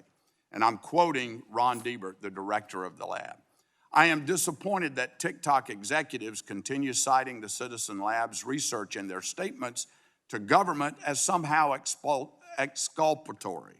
I've called them out on this in the past, and it's unfortunate that I have to do it again, unquote. He goes on to say, and I quote, we even speculated about possible mechanisms through which the Chinese government might use unconventional techniques to obtain TikTok user data via pressure on ByteDance, end of quote. Mr. Chu, you sent Congress written testimony citing this lab as a support of your claim that China cannot access user data. U.S. user data. And now this lab has come out to say, we never said that. That's misleading, Mr. Chu. I hope you understand what that is. That's misleading. Mr. Chu, this is yet another instance of TikTok attempting to mislead Americans about what their technology is capable of and who has access to their information. Madam Chair, I'd like to Madam Chair, I enter would like the to respond to statement that by very Ron quickly, Deibert please. and the Citizens Lab into the record. Without objection, With so that, I ordered. yield back. Gentleman yields back. Chair yields to the gentleman from Maryland. Mr. Sarbanes, 5 minutes. Thanks very much, Madam Chair. Mr. Chu, I'm going to pick up on a theme we've already covered here, which is the effect that your platform, along with many other social media platforms, by the way, has in terms of mental and behavioral health in this country. I won't speak to what's happening elsewhere in the world, but we've talked about the impact that it's having on children, on teens. We took some action last year in this committee to try to improve access to resources. We authorized critical programs to address mental health needs, but we need to do even more than that. And we got to address what the big tech companies like TikTok are doing, because those are platforms that expose children, teens to additional risks. The more time that middle and high schoolers spend on social media, the evidence is the more likely they are to experience depression and anxiety, and this is particularly troubling since apparently 16% of American teenagers report that they use TikTok, quote, almost constantly. That's, I think, about 5 million teenagers in this country that are on TikTok all the time. And we know that big tech, including TikTok, uses design features that can manipulate users, including children and teens, to keep them engaged, designed to feed them a never-ending stream of content, keep their attention for hours on end, which includes capitalizing on the desire for others' approval through like features, preying on the fear of missing out through push notifications, and so forth. Again, you're part of an industry that's set up to do this. You, in some sense, don't appear to be able to help yourselves in reaching out and finding that new user and then holding on to them. TikTok itself has acknowledged that these features and others, like the endless scroll feature, can have an outsized effect on teens. And we've been discussing today how your app only intensifies that harm by amplifying dangerous content and misinformation. I don't want to be too paternalistic here because we have young people in the audience. We've got TikTok users that are watching this hearing, and I'm sure they have their own ideas about how this technology is being managed by TikTok and other social media platforms. They like to access the platforms, and they should be able to do that safely, so it's certainly in their interest, and they can drive this conversation, I think, perfectly well, but it's not a fair fight, is it? I mean, the algorithms are on one side of the screen, the human brain is on the other side of the screen, drowning in these algorithms, in many instances at an age where the brain's not even fully developed yet, so those addictive impulses are being sort of perfected by the technology, and again, it leaves the users sort of helpless in the face of that. Are you looking at ways to redesign core features like the ones I mentioned to be less manipulative, and addictive for users? And can you commit to making some of those modifications here today? Congressman, thank you. We do want to be leading in terms of safety of our users, particularly for teenagers. We were the first to launch a 60-minute watch limit. Yeah, let's talk about the 60-minute launch. And I'm very glad to see people, others in our industry follow. For many of your recommendations, we'll study them very seriously. Yeah. We actually have a series of features. Like, for example, if you're under 16, you cannot use a direct messaging feature because we want to protect those younger users. If you're under 16, you cannot go viral by default. If you're under 18, you cannot go live. And let me go back to the 60-minute limit because my understanding is that teens can pretty easily bypass the notification to continue using the app if they want to. I mean, let's face it, our teens are smarter than we are by half, and they know how to use the technology and they can get around these limits if they want to. Are you measuring how many teens continue to exceed the 60 minutes of time on that app? We Any sense understand of how that's working? we understand those concerns. Our intention is to have the teens and their parents have these conversations about what is the appropriate amount of time for social media. That's why we give the parents what we call family Let me pairing. ask you this question before I run out of time. If you concluded that putting some reasonable limits in place and trying to find a way to enforce them would lead some percentage of your users to leave TikTok and go somewhere else, is that something that you're prepared to accept? Yes. Really? Well, I'd love to get the research on how these limits are being implemented, how they're being bypassed, and the things that you're taking, the measures you're taking to address those issues going forward. Please bring that information back to our committee as we move forward. I'll be happy to. I yield back. Gentleman yields. Chair recognizes the gentleman from Kentucky, Mr. Guthrie, for 5 minutes. Thank you, Madam Chair, for yielding. I appreciate the time. Mr. Chu, your terms of service specifically state that TikTok does, and I quote, not allow the depiction, promotion, or trade of drugs or other controlled substances. Despite this content being against your terms of service, and I brought this up with other service providers, but despite this content being against your terms of service, content on your platform related to illicit drugs like fentanyl, drug trafficking, and other illicit activity is pervasive and racks up hundreds of thousands of views. For example, in 2020, the Benadryl challenge resulted in the death of an American teenager. And we heard of another one challenge earlier today that brought a death of a teenager. While you were at ByteDance, you were the CFO for ByteDance, did doing allow related illicit drug trafficking or challenges resulting in death or injury to kids? Congressman, I represent TikTok here today. I can tell you that TikTok does not allow illegal drugs content on our platform. Does do it in China? I believe they don't allow this, but I will need to check. I don't run their business. My I can tell you question TikTok is- does not allow this. Because what we're concerned about, and my guess, and it would DUN allow for 41 days a threat against a member of the Chinese Communist Party to stand on their site for 41 days? Again, I cannot speak for Douyin, and I'm sorry, I didn't hear the second part of what you said. Well, we had a threat against the chairman of our committee that was on your site for 41 days. My guess is that would not be allowed in China. That content is, if it's violative, I will look into the specifics, and if it violates our guidelines, it will be taken down on TikTok. Yeah, it surely appears that it does. But the problem is what I'm trying to get at is you seem to be able to prevent this content in China, but so not even taking it down, just prevent it from being posted, and yet it's on your website. So I have a couple of questions about, you said earlier, as soon as you find this information, you take it down. So how quickly does your algorithm detect keywords or content that involve illicit drug trafficking before these posts are self-reported or used by others? We have about 40,000 people working on this now, together with the machines that we train. I don't think any company in our industry can be perfect at this.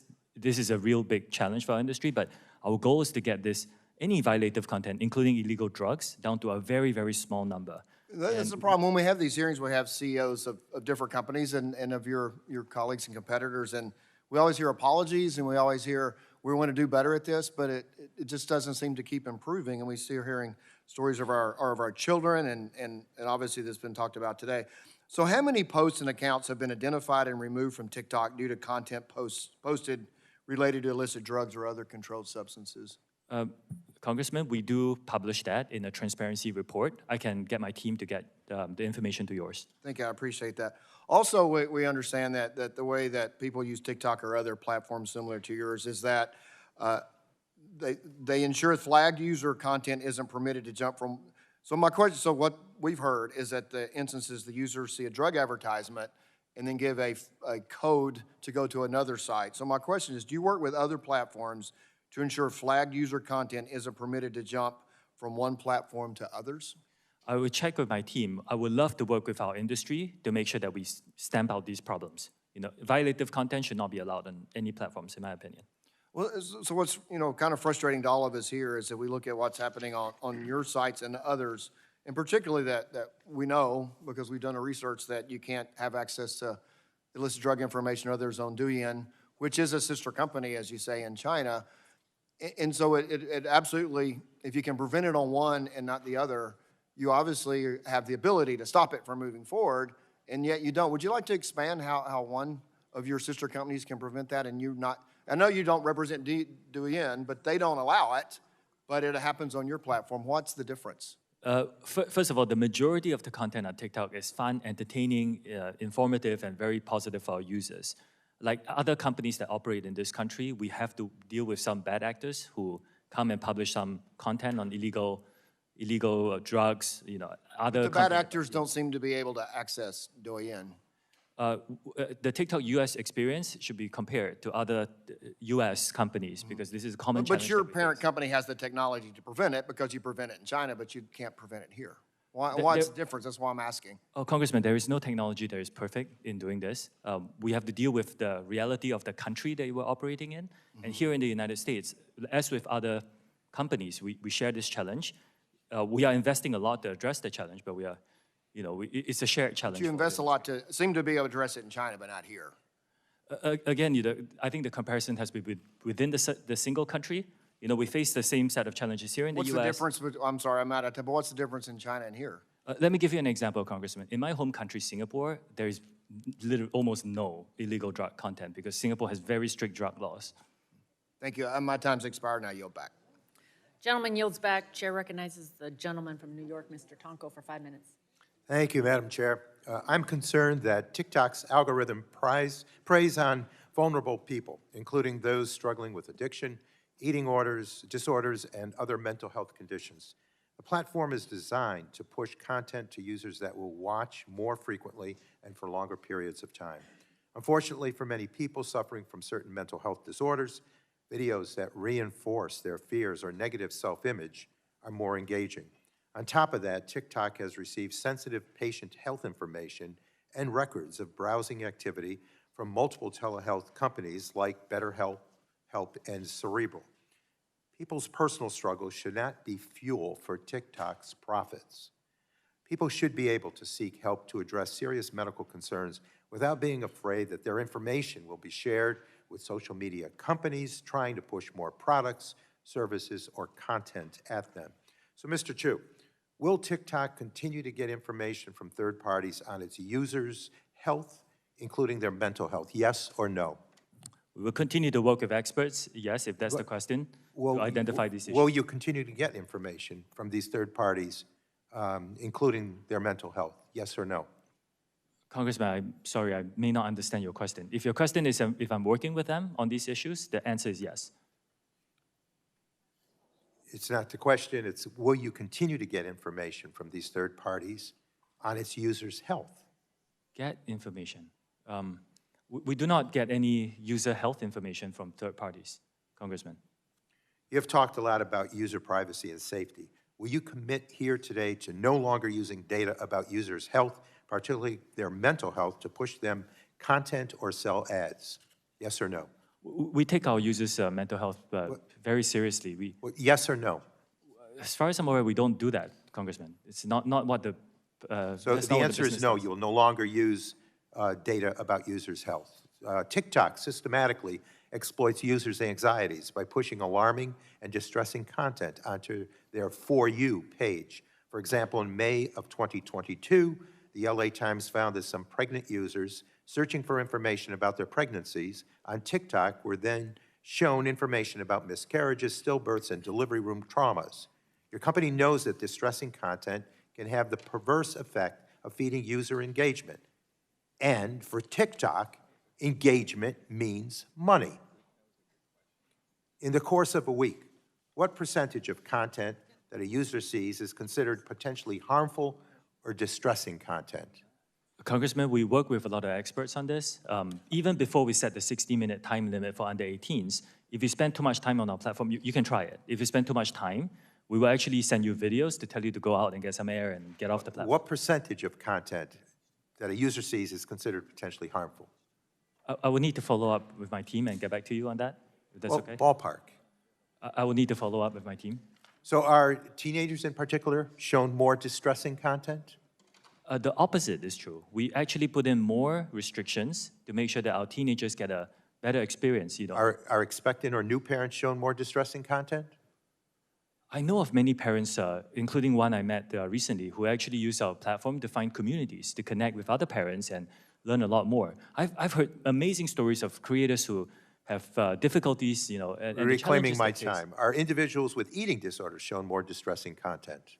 We do not, we remove all content that glorifies eating disorders, and we have worked with experts to look at certain certain content that may not inherently be harmful, like diet trends, and make sure that we disperse them more throughout our algorithm. What about those with mental health issues?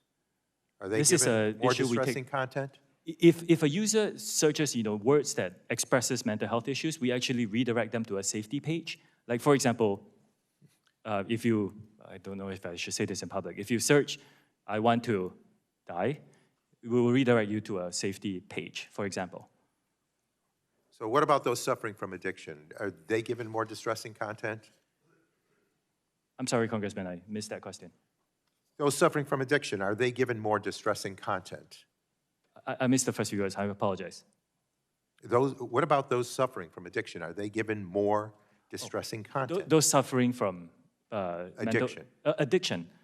Do you mean drug addiction or? Yes, or any order of addiction. If people search for content and you can try on a variety of subjects, we will actually direct you to a safety page to give you more resources. And a lot of recovering addicts have actually found the communities on TikTok, and it's really helped them, you know, find their voices and the community and the courage to really overcome their addiction. I personally have heard stories of that.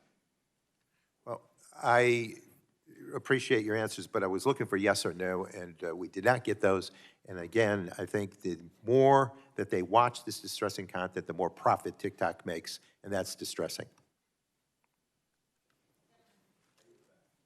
Gentleman yields back. Chair recognizes the gentleman from Michigan, Mr. Wahlberg, for 5 minutes. Thank you, Madam Chair, and we're glad that you're here, Mr. Chu. As Chair Rogers and Representative Burgess mentioned this morning, the Wall Street Journal reported that China will firmly oppose any forced sale or divestiture of TikTok. And this is based not on conjecture, but it's based on comments provided by the official spokesperson at the Ministry of Commerce, who said that any TikTok sale or spinoff would amount to a technology export and would have to adhere to Chinese law and approval. This spokesperson was quoted as saying the Chinese, and I quote, "The Chinese government will make decisions according to the law." The Chinese government. Mr. Chu, do you agree with this official? Yes or no? Congressman, I cannot speak on behalf of a Chinese government official. Do you agree with that official? We will need to look at this because Project Texas is designed to move forward here in the United States, and we are not discussing this, so I don't have specifics. You know, your company is valued at upwards of $50 billion and has been on the verge of forced sale or ban for 3 years at least, correct? Do you expect this committee to believe you haven't already discussed this scenario with your team? And you should have an answer to this, yes or no, I agree with the Communist Party, or I don't agree with the Communist Party. So, I guess I would say at that point, you disagree with the Communist Party. Explain your discrepancy. Congressman, for 2 years, we spent $1.5 billion US to build Project Texas. This is after very extensive discussions with relevant folks. Project Texas is just something expanded for the future. We're talking about now. We're talking about what you're doing now, what your expectations are now, what your relationship is with the Communist Party, which is our major concern of what the impact that will be with a country. Let me rephrase that. With a Communist Party that doesn't care about America and sees us as standing in their way for superpower.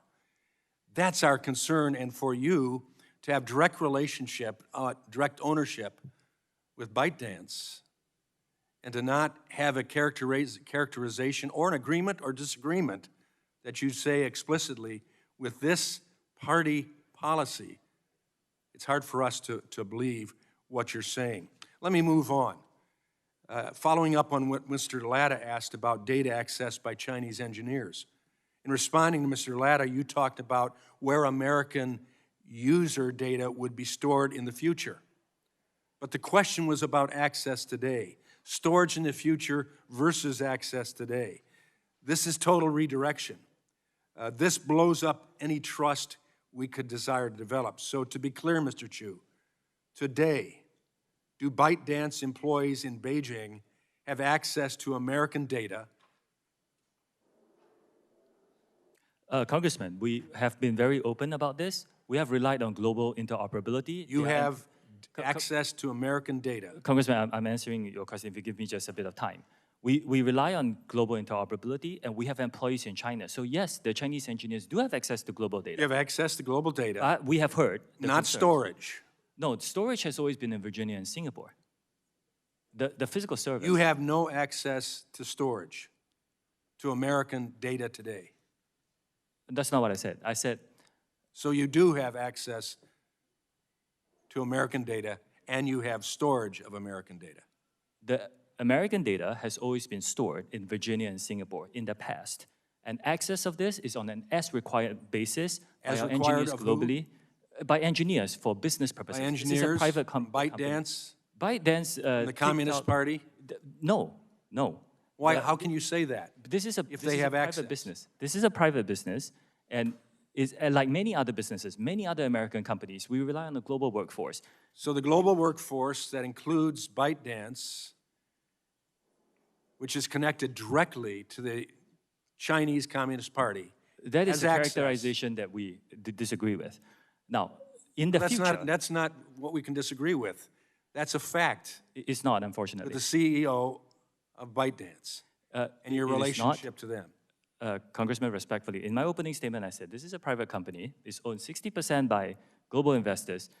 3 out of the 5 board members on ByteDance are Americans. This is a private business. And you report directly to ByteDance with the CEO who is a member of the Communist Party. Let me move on. he's not. I think we got the answer, sadly, at this point. I believe my time has expired, so I yield back.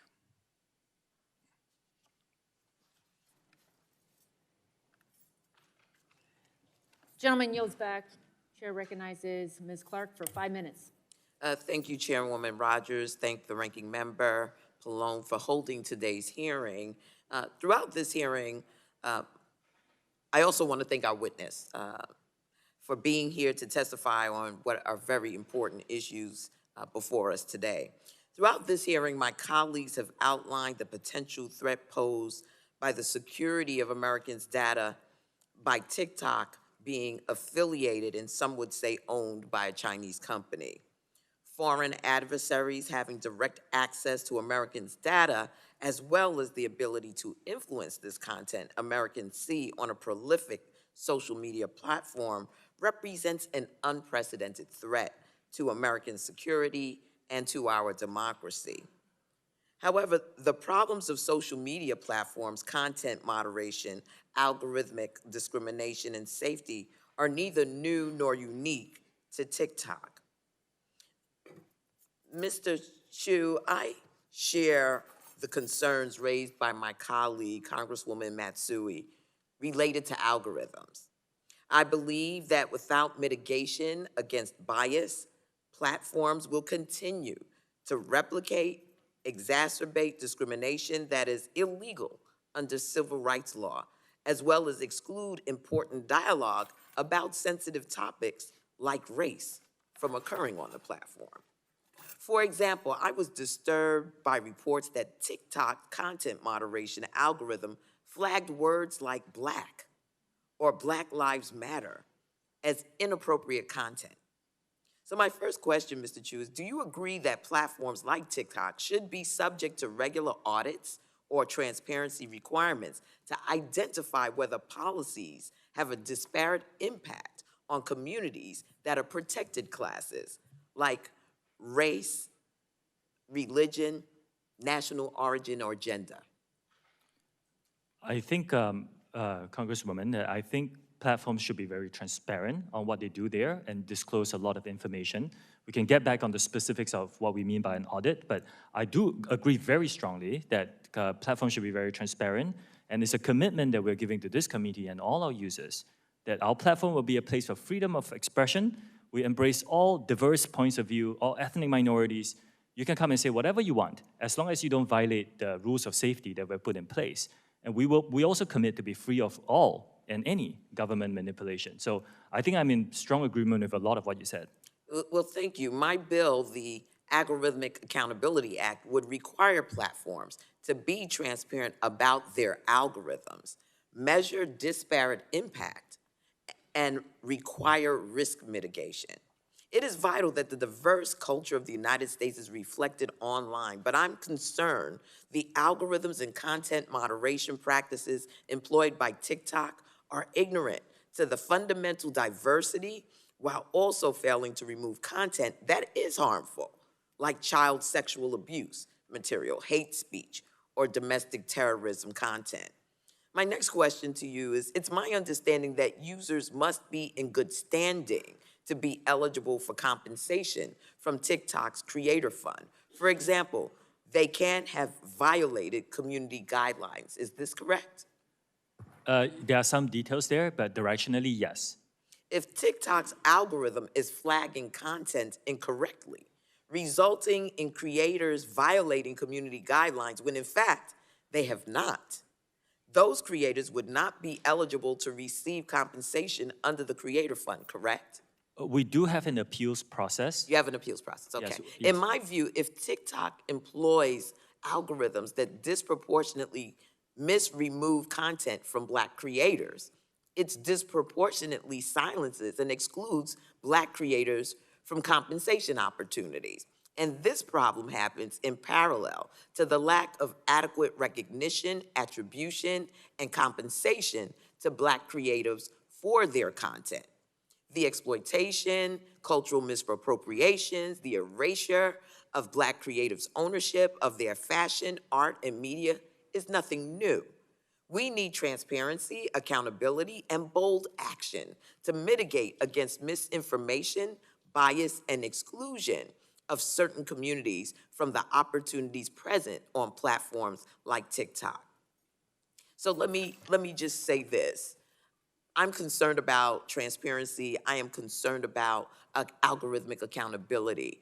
And I'm not clear that your organization holds those values. So I want to ask that you take a look at this because this is all part and parcel of what we're concerned about with respect to social media platforms and the misappropriation, the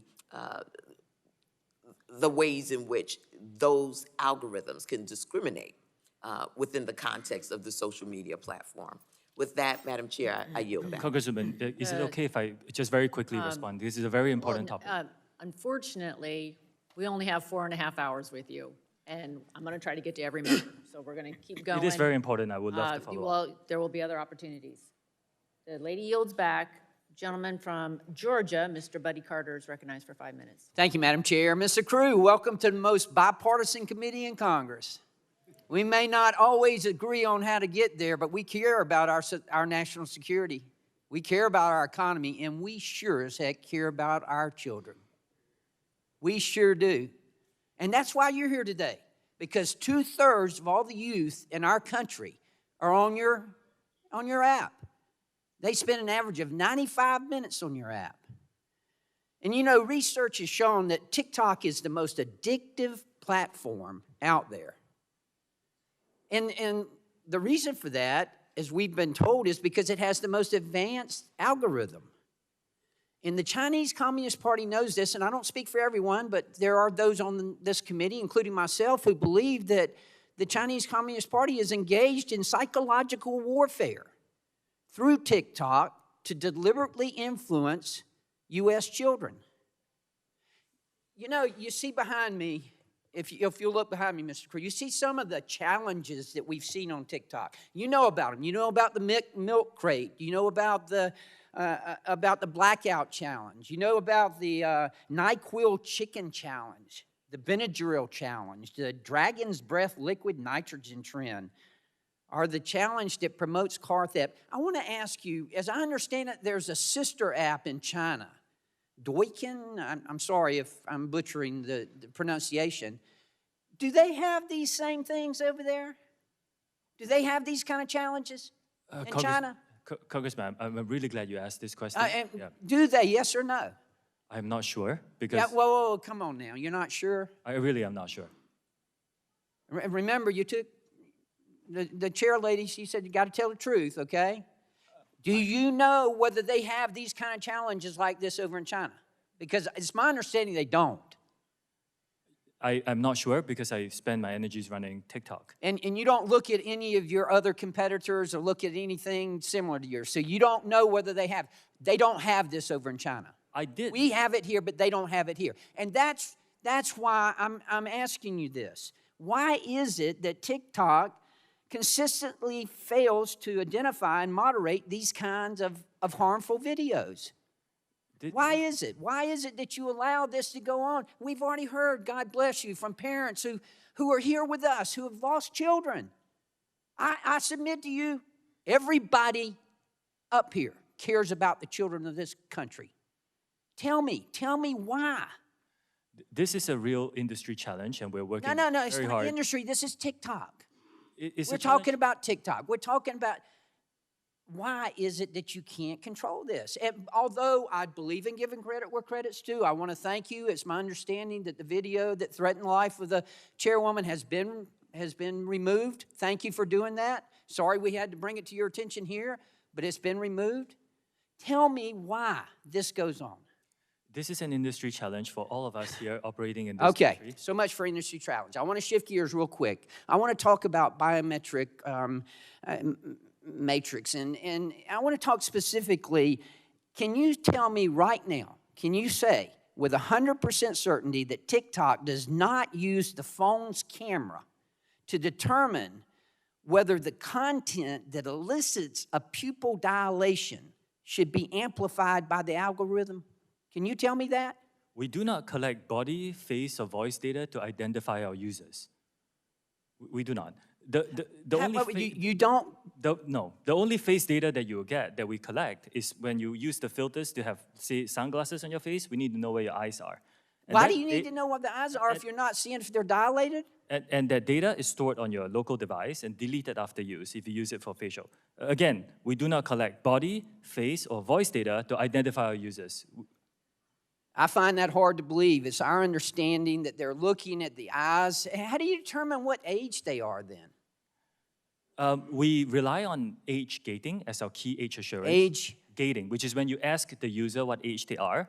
We have also developed some tools where we look at their public profile to go through the videos that they post to see whether... Well, that's creepy. Tell me more about that. It's public. So if you post a video, you choose that video to go public, that's how you get people to see your video. We look at those to see if it matches up the age that you talked about. Now, this is a real challenge for our industry because privacy versus age assurance is a really big problem. Look, you keep talking about the industry. We're talking about TikTok here. We're talking about children dying. Do you know how many children have died because of this? Do you have any idea? Can you tell me? Congressman, again, it's heartbreaking. Can you tell me how many children in America have died because of challenges like this? The majority of people who use our platform use it for positive experiences. That's not what I ask you. I ask you, tell me the number of children, of U.S. children who have died because of these challenges. Congressman, again, the majority of people who come on our platform get a good experience. I'm not talking about the majority of children. I want to know a number. Dangerous challenges are not allowed on our platform. If we find them, we will remove them. We take this very seriously. Obviously, you found one today and you removed it. We had to bring it to your attention, and I know I'm out of time. Thank you for being here. Welcome again to the most bipartisan committee in Congress. Gentleman yields back. We will now take a brief recess and resume in 10 minutes. The committee stands in recess.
Chair recognizes gentleman from California, Mr. Cardenas, for 5 minutes.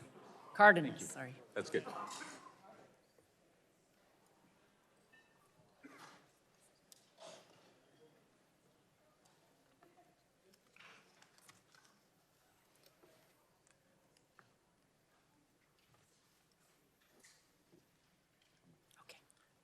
Thank you, Madam Chairwoman.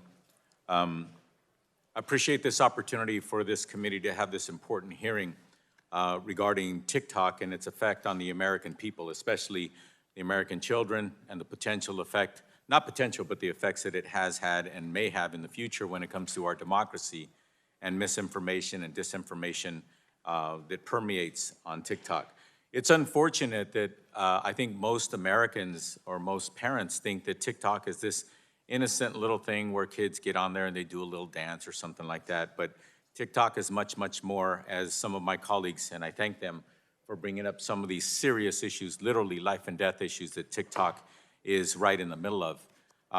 And also, what I'd like the witness to acknowledge is that it appears that Ms. Kamek, my colleague, brought up those two posters, and since then, TikTok has taken them down since then, not before then.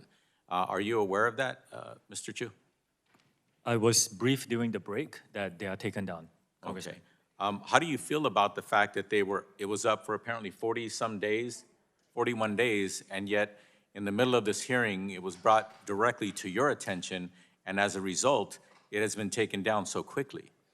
It goes to show the enormous challenge that we have to make sure that although the vast majority of our users come for a good experience, we need to make sure that bad actors don't post violative Yes, content. and the way, Mr. Chu, that you can make sure is that you can make sure that you choose to invest more resources, more money into more ability to pull down damaging and deadly information from your platform.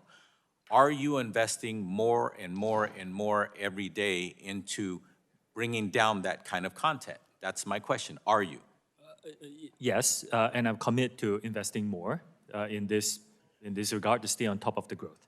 Right here in the United States, many, many languages are used and spoken. For example, TikTok in the United States is being used in many languages. Specifically, when it comes to Spanish language, are you dedicating more resources today than you did months ago, years ago, on making sure that you are combing through that content to make sure that if content is dangerous or damaging or deadly, that you are bringing it down as quickly as possible? Yes, we are investing in more Spanish language content moderation, and yes, we will, once we identify violative content, we'll take it down as soon as possible. Thank you. And your testimony today isn't the only opportunity for you to commit to answering questions to this committee, so I'd like you to forward to this committee. Again, I'm not asking for trade secrets, but I would like to get some semblance of understanding as to how much you are investing with the number of bodies, the number of people, the number of resources in making sure that you are investing more in pulling down content that is either deadly or dangerous on your platform. Can you forward that to the committee? I will check with my team and get back to you on this. Thank you very much. Appreciate that opportunity.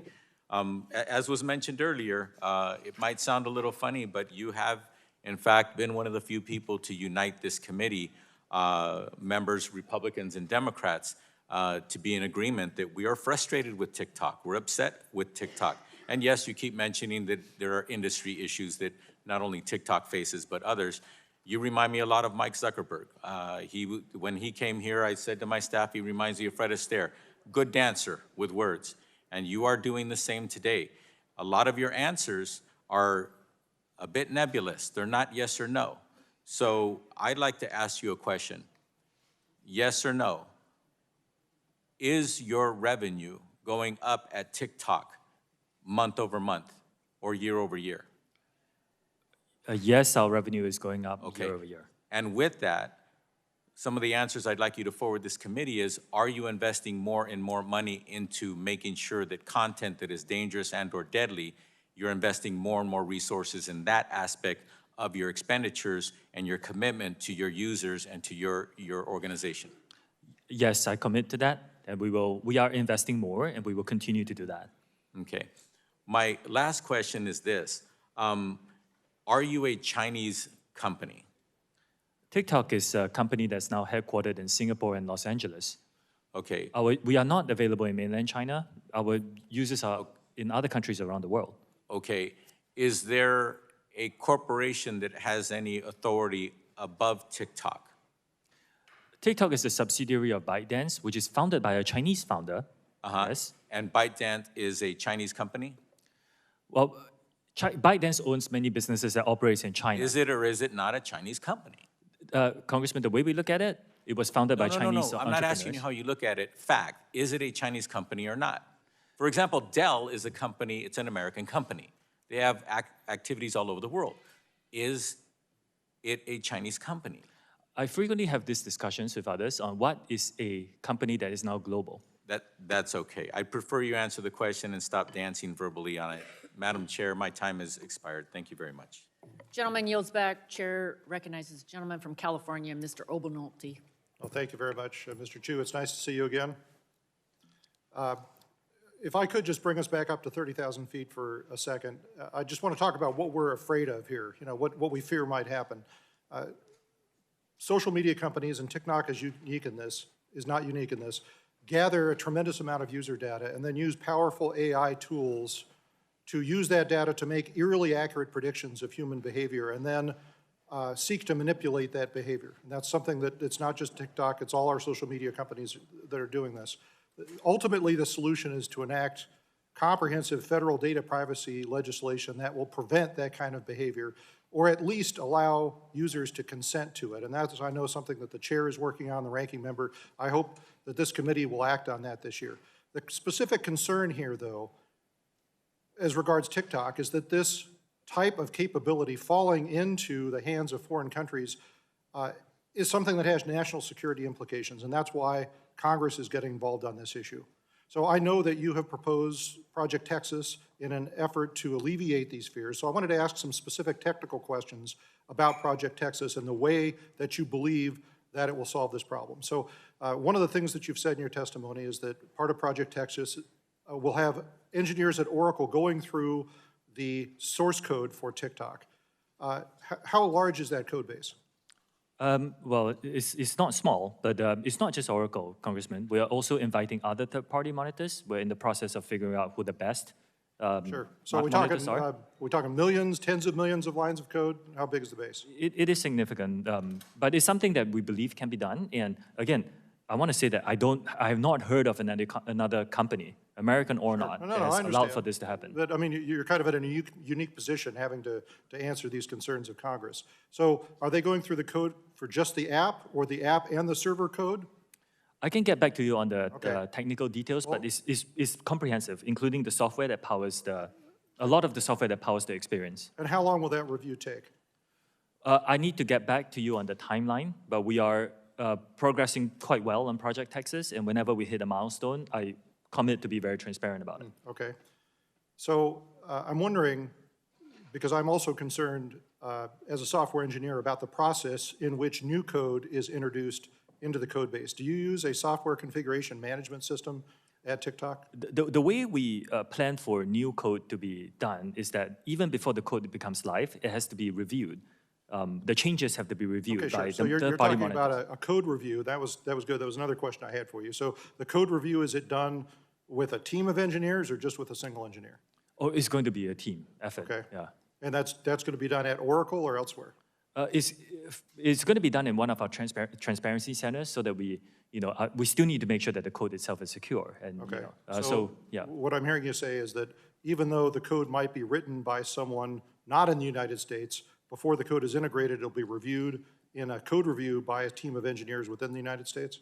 That's the plan. Okay, and this, back to the question about the software configuration management system, how do you manage the integration of that code change into the rest of the TikTok code base?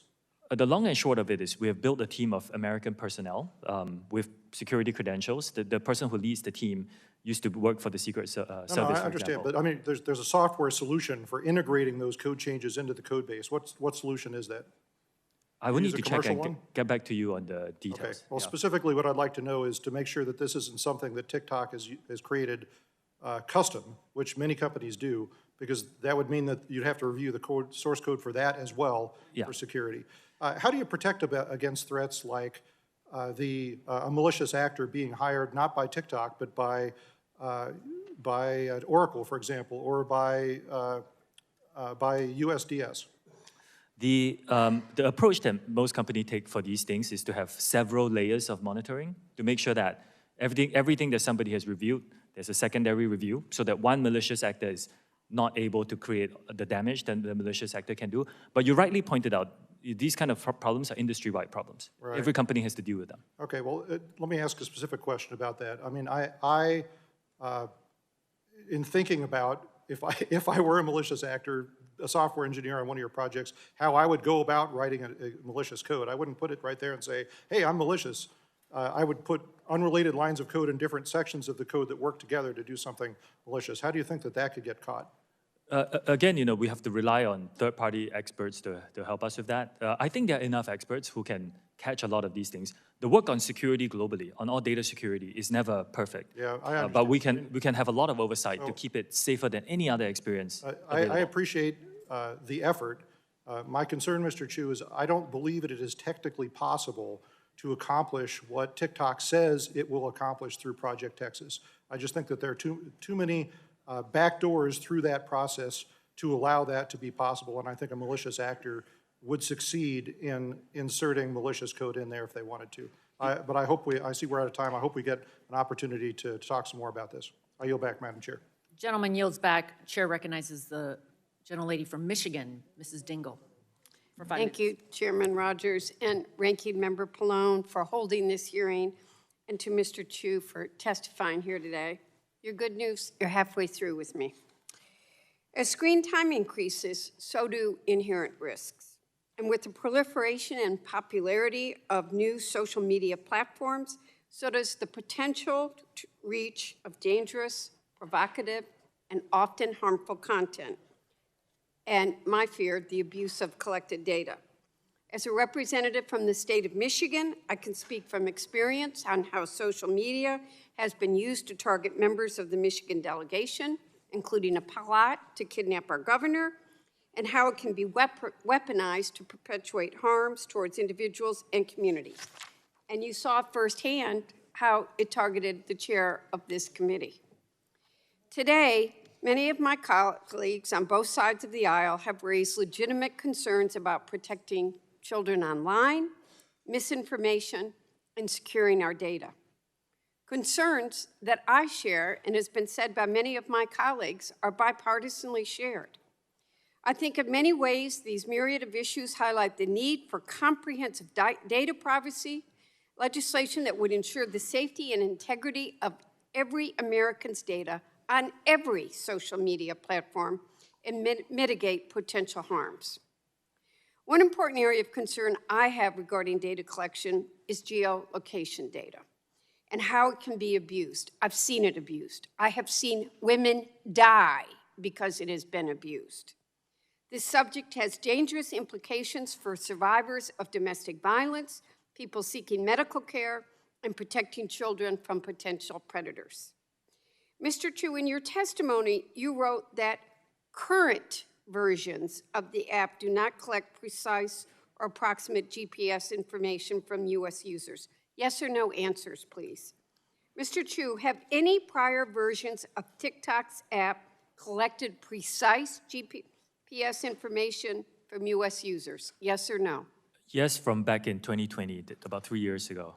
Are there currently TikTok users who still hold old versions of the app that collect precise GPS information from U.S. users? Yes or no? There could be, but that's a small percentage today. Still dangerous.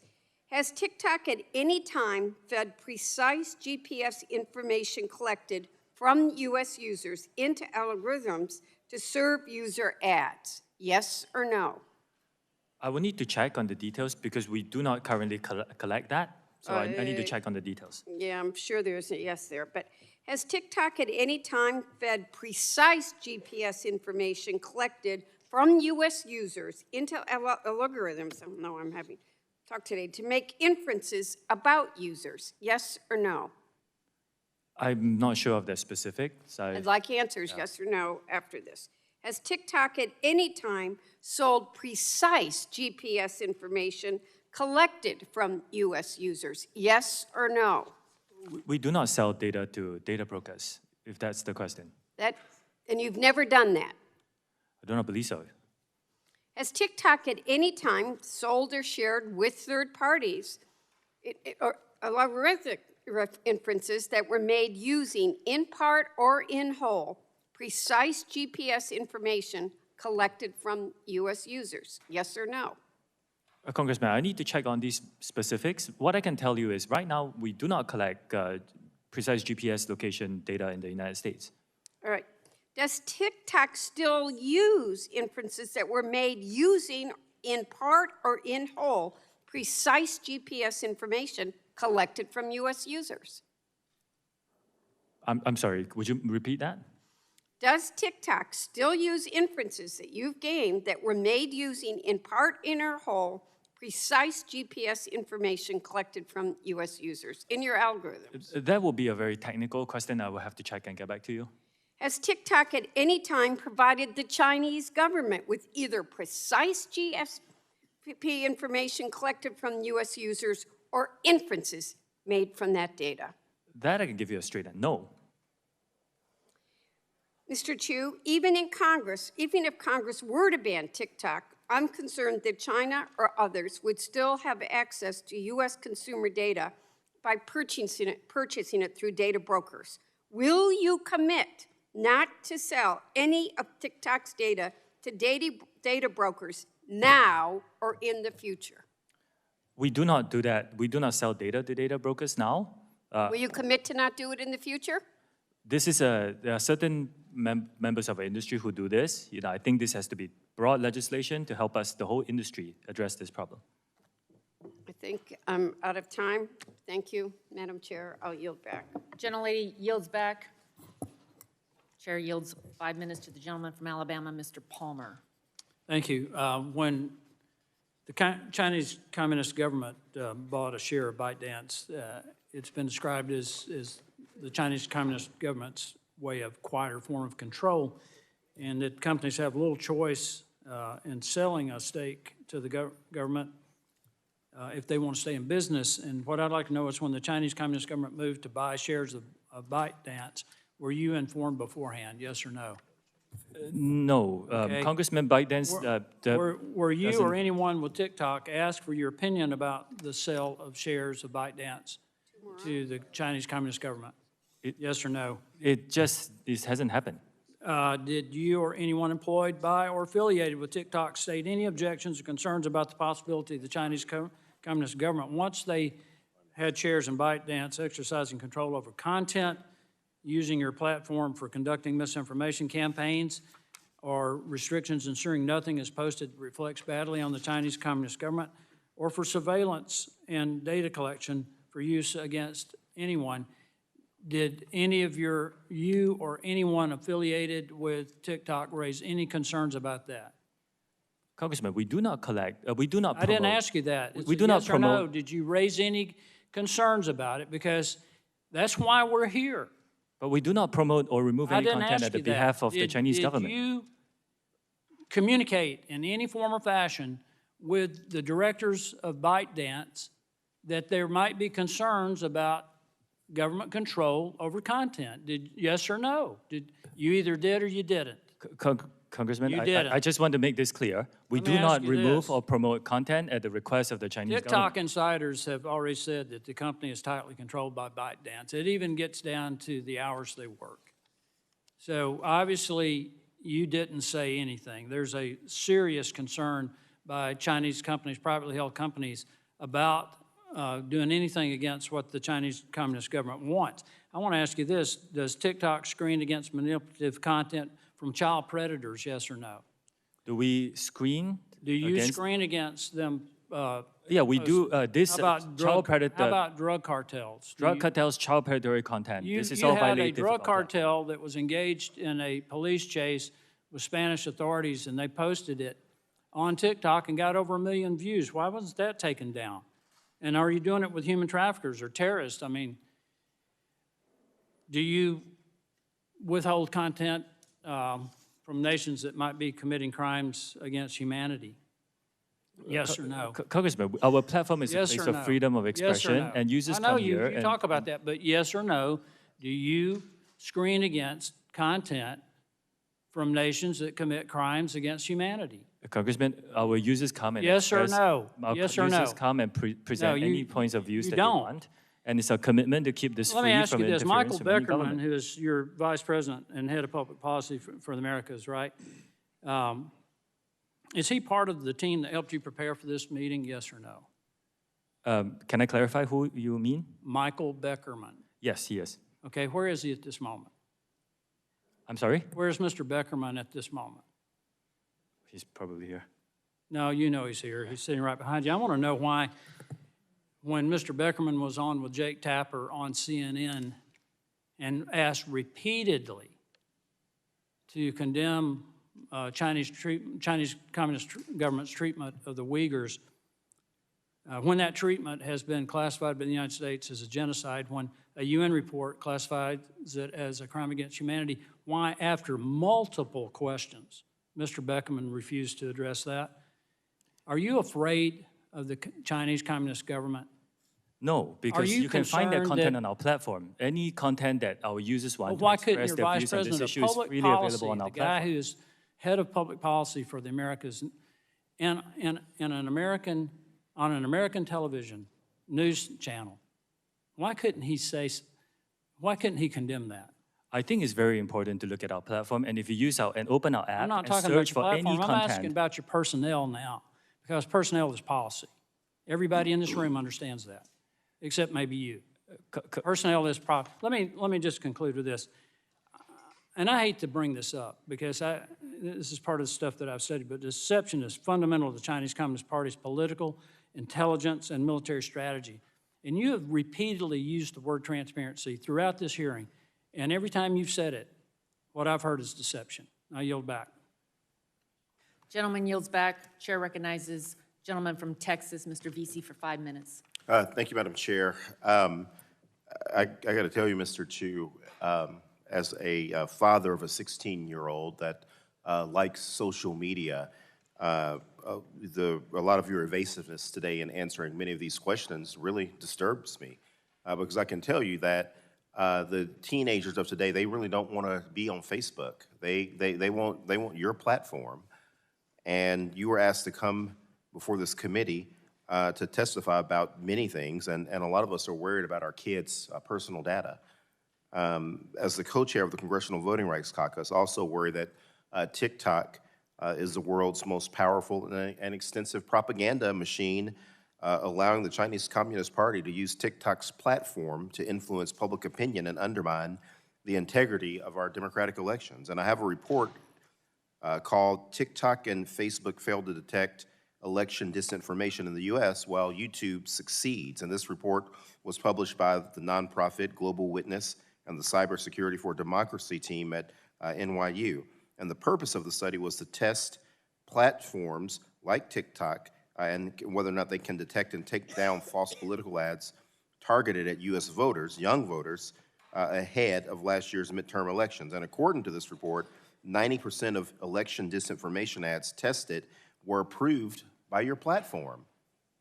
Again, that is 90% of ads containing false and misleading election misinformation went undetected on TikTok.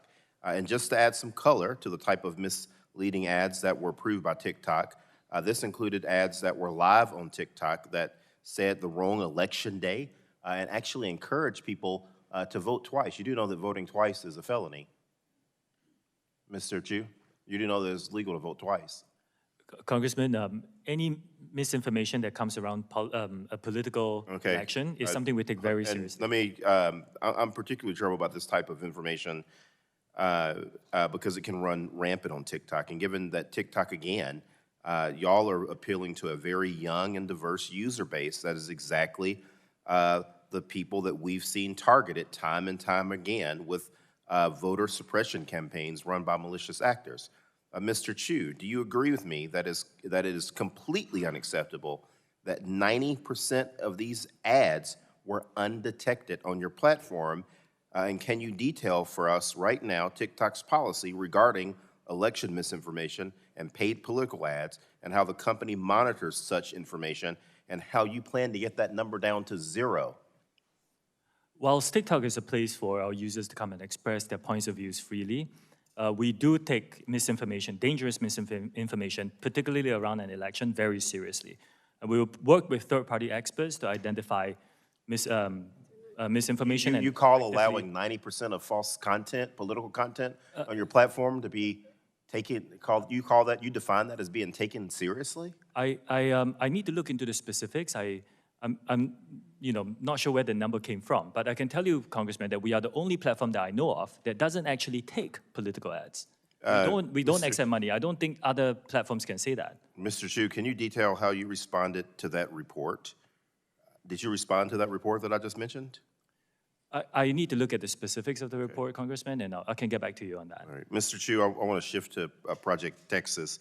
I know that we've discussed this initiative throughout today's hearing, but I want to dive deeper into your notion that promises about Project Texas should give us any confidence in TikTok's ability to localize U.S. data and discontinue access to that data to ByteDance employees in China. Why? Because we've already had a TikTok executive appear before Congress and give sworn testimony about the comfort that we should take in TikTok's U.S.-based resources. Well, TikTok data security practices were being scrutinized by the U.S. government, and unfortunately, we've since found out from journalists and recorded conversations that those assurances were worthless.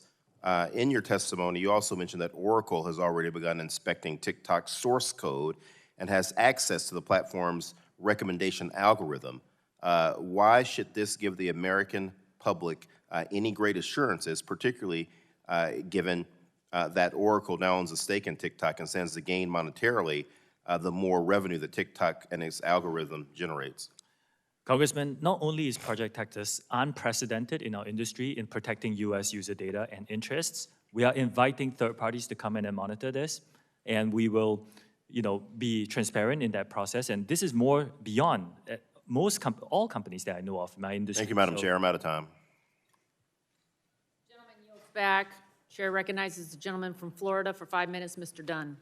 Thank you very much, Madam Chair. Mr. Chu, I'm aware that on arriving in D.C. this week, you appeared on TikTok and posted you had 150 million U.S. users, 5 million U.S. businesses. That represents a lot of data. You also referenced your appearance before this committee as a chance to share all that TikTok is doing to protect Americans using the app. Mr. Chu, has ByteDance spied on Americans at the direction of the Chinese Communist Party? No. Madam Chair, I'd like to enter into the record this October 20th, 22 Forbes article entitled TikTok Parent ByteDance Plan to Use TikTok to Monitor the Physical Location of Specific U.S. Citizens. Without objection, so ordered. Thank you. The project assigned this to a Beijing-led team, and they were going to follow individual American citizens. I ask you again, Mr. Chu, has ByteDance spied on American citizens? I don't think the spying is the right way to describe it. Right. This is ultimately... We can differ on that. This is ultimately an internal investigation. Any TikTok or ByteDance data that is viewed, stored, or passes through China is subject to the laws of China. One-party authoritarian state hostile to all American standards of privacy. China's court system reports to and falls under the Chinese Communist Party. And like fentanyl analogs, which we all know are also manufactured in China, although they are illegal there, I fear TikTok will grow into a much bigger problem, a cancer, if you will. And I'm deeply worried that it may be too late to stop the spread of this cancer. Like fentanyl, another China export, which causes addiction and death, dangerous algorithms in Chinese Communist Party are not good for Americans, not good for our families, and definitely not good for the United States. Mr. Chu, prior to serving as the CFO of ByteDance, you served as a CFO and Director Global Operations for ShowMe from 2015 to 21. Is that correct? Are you asking me in 2015? Very good. Would you mind repeating that, please? Madam Chair, I'd like to enter another article into evidence. This is from the National Cybersecurity Center in Lithuania. Without objection, so ordered. Thank you. This report outlines numerous data security risks, including how the privacy of European users was violated in clear cases of unauthorized collection of user data by ShowMe. This sounds exactly what many of my colleagues have been talking about today. Worse yet, the ShowMe phones sold to Europeans had a list of 449 words and phrases which would be automatically censored on the device. Censored phrases included the Voice of America and Democratic Movement, among others. This analysis was conducted on devices which were manufactured and sold to Europeans while you were the head of operations for ShowMe. It does not follow that you expect us to believe that you would not censor on behalf of the Chinese Communist Party, since you've already done so. I want to be unequivocal on this. We do not remove or promote content on behalf of the Chinese While TikTok, government. in your words, strives to deliver on their mission to inspire creativity and bring joy to American users, I assure you that is not the mission or goal of the Chinese Communist Party, which runs the People's Republic of China, that TikTok's parent company, ByteDance, is domiciled in. Mr. Congressman, Chu, you can these are check with our straightforward users to things. see the world experience that they're deserves an getting. answer. You have not given straightforward answers. We don't find you credible on these things. With that, Madam Chair, I'd like to yield the balance. Congressman, you have given me no Mr. time to Obernolte answer your of questions. California. I reject the characterizations. I yield it Who to are you Mr. yielding Obernolte. to, Dr. Dunn? Mr. Obernolte? Okay. Well, thank you, Madam Chair. Mr. Chu, I'd like to continue our discussion of Project Texas, if we could. Part of Project Texas is that engineers at Oracle will review the algorithms used by TikTok to confirm that they're free of foreign influence. I have a question about that because we're talking about AI, that's a very generic term. Do you use machine learning to influence the algorithms at TikTok? This gets very technical, and we have published several blogs about this, which I can forward to your team. Okay. But yes, it's mainly based on interest signals. Right, okay, Like, so here's my question. How could looking at the algorithm confirm that it's free from foreign influence? Because the algorithm is just a neural net architecture with inputs and outputs and weights, and how to train that. I mean, the influence is an external factor. So I'd appreciate it if you could give us, I see we're out of time again, a written answer to that. But again, I am concerned that what you're proposing with Project Texas just doesn't have the technical capability of providing us the assurances that we need. I yield back, Madam Chair. Gentleman yields back. Chair recognizes Ms. Custer. Ms. Custer is not here. Ms. Barragan for 5 minutes. Thank you, Madam Chair. Mr. Chu, TikTok warns users when content is graphic or disturbing and labels state-affiliated media accounts to ensure the viewers aren't seeing propaganda. Does TikTok provide similar information to Spanish speakers, users, as well as English speakers? I believe so, Congressman. I will get back to you on that. Okay, and do you know if TikTok has a specific strategy for tackling Spanish language content that violates its trust and safety guidelines? We do. I will get back to you on the specifics on that. Okay. When offensive English language search terms or hashtags are blocked for violating community guidelines in English, Is the Spanish translation of the term or the hashtag automatically blocked as well? I believe so, but let me check the specifics and get back to you. Do you have any idea how many people that you might have working at TikTok that addresses Spanish misinformation? I know ballpark, it's quite a significant team, but I can get back to you on the details. You said significant, so are you saying it's, do you have a ballpark at all you can give us? Would you say it's like 10% of your force or more It's than? an important number, so I want to be precise, and I'll get back to you. Okay. Do you happen to know if a TikTok can effectively ensure that Spanish-speaking users between the ages of 13 and 17 are not being targeted by ads promoting harmful content? We have very strict policies for our users who are in the teenage age group, and regardless of what language they speak. So we want to make sure that they are given a very safe experience on our platform, regardless of the language they Well, I know, I'm use just it. trying to I'm trying to ascertain resources you may be putting into Spanish speaking and Spanish language. Last year, the Congressional Hispanic Caucus met with TikTok. This was one of the conversations, and a source of the discussion was addressing Spanish language disinformation and misinformation. It remains an urgent priority for the Congressional Hispanic Caucus as Hispanics across the country increasingly turn to social media for vital information. We heard earlier in this hearing that there was, video, there was a TikTok post threatening the chair of the committee, and it took some 40 days to take it down. So I guess I'm a little concerned if your team doesn't have the resources and the capability to flag that, what kind of capability is it going to have to bring down misinformation, disinformation to Spanish speakers, which I'm assuming is a smaller fraction of the workers that you have at TikTok? TikTok is a place for all our users to come and express their very diverse views, and we are open to all ethnicities, and we are open to all everyone to come here and freely express their views. So it is our commitment to make sure that the safety of those users, regardless of the language, and of course, the Spanish language user base is super important to us. Okay, we so need to you make sure can't- that we continue to invest in that. You don't have an answer then. Okay, I will look forward in your coming back. We've heard a lot about the concerns about children who may be on TikTok. Mr. Chu, at what age do you think it would be appropriate for a young person to get on TikTok?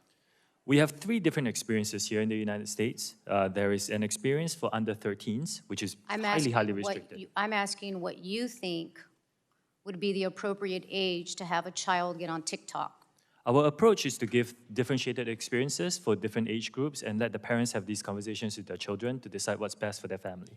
So you think that there is a sufficient safety mechanism for an 8-year-old to be able to access TikTok? An 8-year-old's experience on TikTok will be so highly restricted that every single piece of content he or she will see will be vetted by Common Sense, our third-party child safety expert, and the 8-year-old will not be able to post, and the 8-year-old will not be able to see any personalized feed and 0 advertising in that experience. So I believe, yes, it is the appropriate experience for an 8-year-old. Well, then why don't you let your 8-year-old child on TikTok? I have seen these news articles. I would like to address that. My kids live in Singapore, and in Singapore, we do not have the under 13 experience. If they lived here in the United States, I'll let them use the under 13 experience. Okay, so you're saying it's because of the country you live in doesn't have the same mechanisms. Is there a reason you don't have those same mechanisms everywhere? In principle, we want to provide a good experience for our users in general. We don't want to monetize from people who are under 13.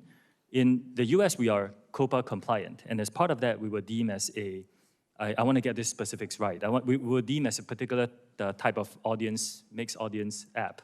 I want to make sure that that's right. And as a result of that, we have to provide an experience to our under 13 users in this country as well. My time has expired. Thank you. I yield back. He yields back. Chair recognizes the gentleman from Utah, Mr. Curtis. Thank you, Madam Chair. Mr. Chu, my children are getting ready to run a marathon, and I noted during this hearing that they'll be running for about the same amount of time that you'll be sitting in that chair today. Unfortunately, I only get you for 5 minutes, so instead of a marathon, I'd like to do a sprint with you. And I want to go back up to that 30,000 feet level. Would you agree with me that Section 230 was created to protect platforms like yours from lawsuits when you distribute information? Don't overcomplicate it, just like 30,000 feet. Yeah. Yeah. So then would you agree that there's a line drawn between publishers of information and distributors of information? Specifically in the Section 230 language. I think 230 is a very complex topic. I understand, but remember, we're at 30,000 feet. So in short, your platform distributes content that other people's publish. One of the early challengers to Section 230 was when AOL refused to take down a post of somebody that had inappropriately put associated a phone number with the Oklahoma City bombings. The courts ruled that AOL was not liable for that post because of Section 230. Now, I want you to do a hypothetical with me because I'm going to use the absurd to try to make a point here. Let's suppose hypothetically that AOL, instead of just posting that, actually wanted to magnify that voice, and so they took out an ad in the Wall Street Journal linking that phone number with the Oklahoma City bombing. And let's suppose they didn't stop there, but they went further, and they took out a Super Bowl ad linking that phone number with the Oklahoma City bombing. And let's suppose, hypothetically, they didn't stop there. They sent a flyer to every home in America linking that phone number to the bombing. And I guess the question is, would AOL have moved from a distributor to a publisher in this made-up example? Congressman, I think, respectfully, I think everybody can see that they would. This is not a hard question. Moving that far away from the intent would have moved them to a publisher. So my question is platforms are protected because they post content, but I want this room to see, not just you, the protection has limits. And if AOL moves to a distributor instead of a publisher, they go outside of those limits. Now let's talk algorithms just super quickly. We've thrown that word around a lot today. Let me here again go 30,000 feet, and we'll use another platform so it's not sensitive. But Pinterest, I like to go on Pinterest. My wife and I are building a home, working on the yard right now. If you went on my Pinterest page, you would see swing sets and things made for my grandkids. Now, another hypothetical, let's suppose that there's some devious intent inside Pinterest, and they decide they want to influence John Curtis with these algorithms, and they want me to believe it's the end of the world. And all of a sudden now I'm buying bomb shelters instead of swing sets for my kids. Have they become a publisher and should not be protected from Section 230?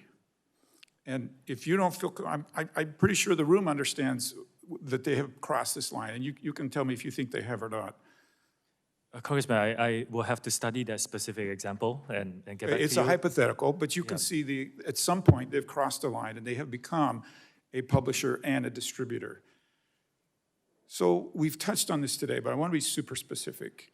Is it possible that TikTok had enough data, could get enough data on me that you could use artificial intelligence and your algorithms and machine learning to write an algorithm that could persuade me to change how I view a policy issue? Does that possibility exist? The way we look at it— 30,000 feet, we're on a sprint. I will stay very high level. Okay, the way we look at it is our users come in and express whatever views they want. But that's not the point. The point is you could write an algorithm that would change. And we've actually seen, the Washington Post reported the Stop the Willow campaign shows how TikTokers are tackling climate change. I think that's all fine, right, and all good, unless somebody has interjected into that and magnified or diminished voices in that. And what I'm proposing to you today is that pushes them across the line from a distributor to a publisher if they make those decisions. Now, serious allegations have been made against your platform and others, many of them here today, and you're not new to these allegations. This isn't your platform, but some time ago there was an allegation that a platform recommended ISIS-related videos. We've talked about the weight loss videos. We didn't talk about it, but they're still in the elections. Whatever the motivation, I'm trying to point out that as you move from a publisher, as you manipulate this data with algorithms, that you step out from the protections of Section 230. Do you see that logic? This is a very complex I understand it's very complex, but you see the logic.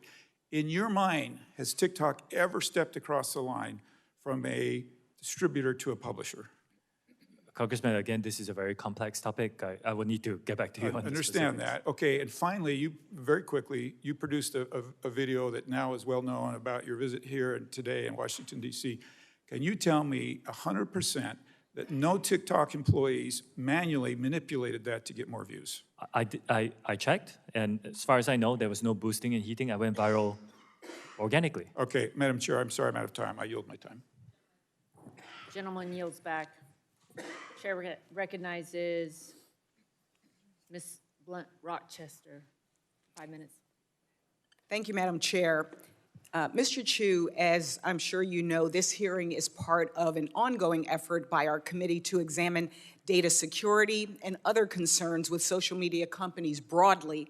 And I have to tell you, I came to this hearing interested to hear the actions that TikTok is taking to combat misinformation, protect our young people, and ensure our national security. But I've not been reassured by anything you've said so far, and I think, quite frankly, your testimony has raised more questions for me than answers. As some of my colleagues already noted, platforms like TikTok can easily manipulate and undermine user autonomy with addictive features, invasive data collection practices, and disseminating misinformation and disinformation. That's why I will be reintroducing the Detour Act to mitigate this harm. Mr. Chu, yes or no, would you oppose legislation that banned the use of intentionally manipulative design techniques that trick users into giving up their personal information? In principle, it's just a yes or no. In principle, I agree that that kind of practices is not. And can TikTok users opt out of targeted ads? Yes or no? At this moment in time, we believe that this is a very important part of the experience. Yes or no? Time is ticking. It is an important part of the experience. Even if someone wants targeted ads, do you give a user a clear opportunity to prevent TikTok from using tools like pixels to collect their data and track them off of the TikTok platform? We give our users a lot of tools to control their privacy settings on our app. And by the way, if you're below 16, it's private by default. So you cannot even go viral. In August of 2022, response to a letter I wrote to your company on abortion misinformation, TikTok asserted several actions to address abortion misinformation. In light of recent attacks on safe and effective medication abortion, I'm remained worried by this misinformation. And following on Ms. DeGette's questioning, how many posts did you actually take down that contained abortion misinformation? Contents and views on both sides of the on abortion is allowed on our platform. It's just freedom of expression. If it's dangerous misinformation, we rely on third-party experts to help us identify and remove them. I can get back to you on specifics. Yes, please get back with us on the specifics. Mr. Chu, in your testimony, you indicated TikTok has taken several steps to implement Project Texas. You've said you've spent, in your testimony, $1.5 billion. You've hired 1,500 full-time employees. Can I ask for some specifics about the implementation? This $1.5 billion, what was it used for? The employees, were they people that you already had that you just transferred over? And what types of roles will they have? Oh, okay. This $1.5 billion US is spread across many things, including the infrastructure we have to build, the migration of the data to a new cloud infrastructure, and all the third-party security partners that we're hiring, and of course the new employees. Now, this team will now be run by a gentleman who used to be this, who has spent his career as a chief security officer in other companies, and another gentleman who used to work, I believe, in if you could just follow up with us, that would be very helpful. I will. Because we would really like to understand the details. Where's the money going? How many people are, and what will they be doing? Okay. As I put just kind of a finer point on this, one of my concerns is that we came here hoping to hear some actions that would alleviate some of our concerns and our fears. We got family members. We have a lot of folks here that are constituents, that are content creators. And for us, we were looking for action. We wanted to make us feel like we really can trust, as you use the word. What I leave here with is thinking about the fact that your company is, I learned that you have personalized data advertising for kids as young as 13. And we've heard until Project Texas is supposedly stood up, engineers in China still have access to personal data, and that means engineers in China have access to personal data of 13-year-olds in the United States. And I think that really summarizes why you see so much bipartisan consensus and concern about your company. And I imagine that it's not going away anytime soon. Thank you, Madam Chair, and I yield back. Gentlelady yields back. Yield to the lady from Arizona, Ms. Lesko, for 5 minutes. Thank you, Madam Chair. Mr. Chu, do you agree that the Chinese government has persecuted the Uyghur population? Congresswoman, if you use our app and you open it, you will find our users who give all sorts of content. That's not my question. My question is, do you agree that the Chinese government has persecuted the Uyghur population? While it's deeply concerning to hear about all accounts of human rights abuse, my role here is to explain what our platform does on this. It's a pretty easy question. Do you agree that the Chinese government has persecuted the Uyghur population? Congresswoman, I'm here to describe TikTok and what we do as a platform. And as a platform, we allow our users to freely express their views on this issue and any other issue that matters to them. Well, you didn't answer the question. Earlier today, Chairman Rogers asked you, and I quote, "Have any moderation tools been used to remove content associated with the Uyghur genocide, yes or no?" Your answer, "We do not remove that kind of content." Yet, in 2019, TikTok suspended the account of Feroza Aziz, an American 17-year-old, after she put out a video about the Uyghur genocide. So your answer, sir, does not align with history. That particular case was a mismoderation. I believe that video had a picture of Osama bin Laden, so we thought it was content that was inappropriate. Yeah, I looked it up. That was a different post that they banned. I can get back on the specifics, yes. My next question. India banned the use of TikTok in their country in 2020. New Zealand has banned the installation of TikTok on devices connected to the country's parliamentary network. Canada banned the installation of TikTok on government devices. The United Kingdom has banned the TikTok app from government-owned devices.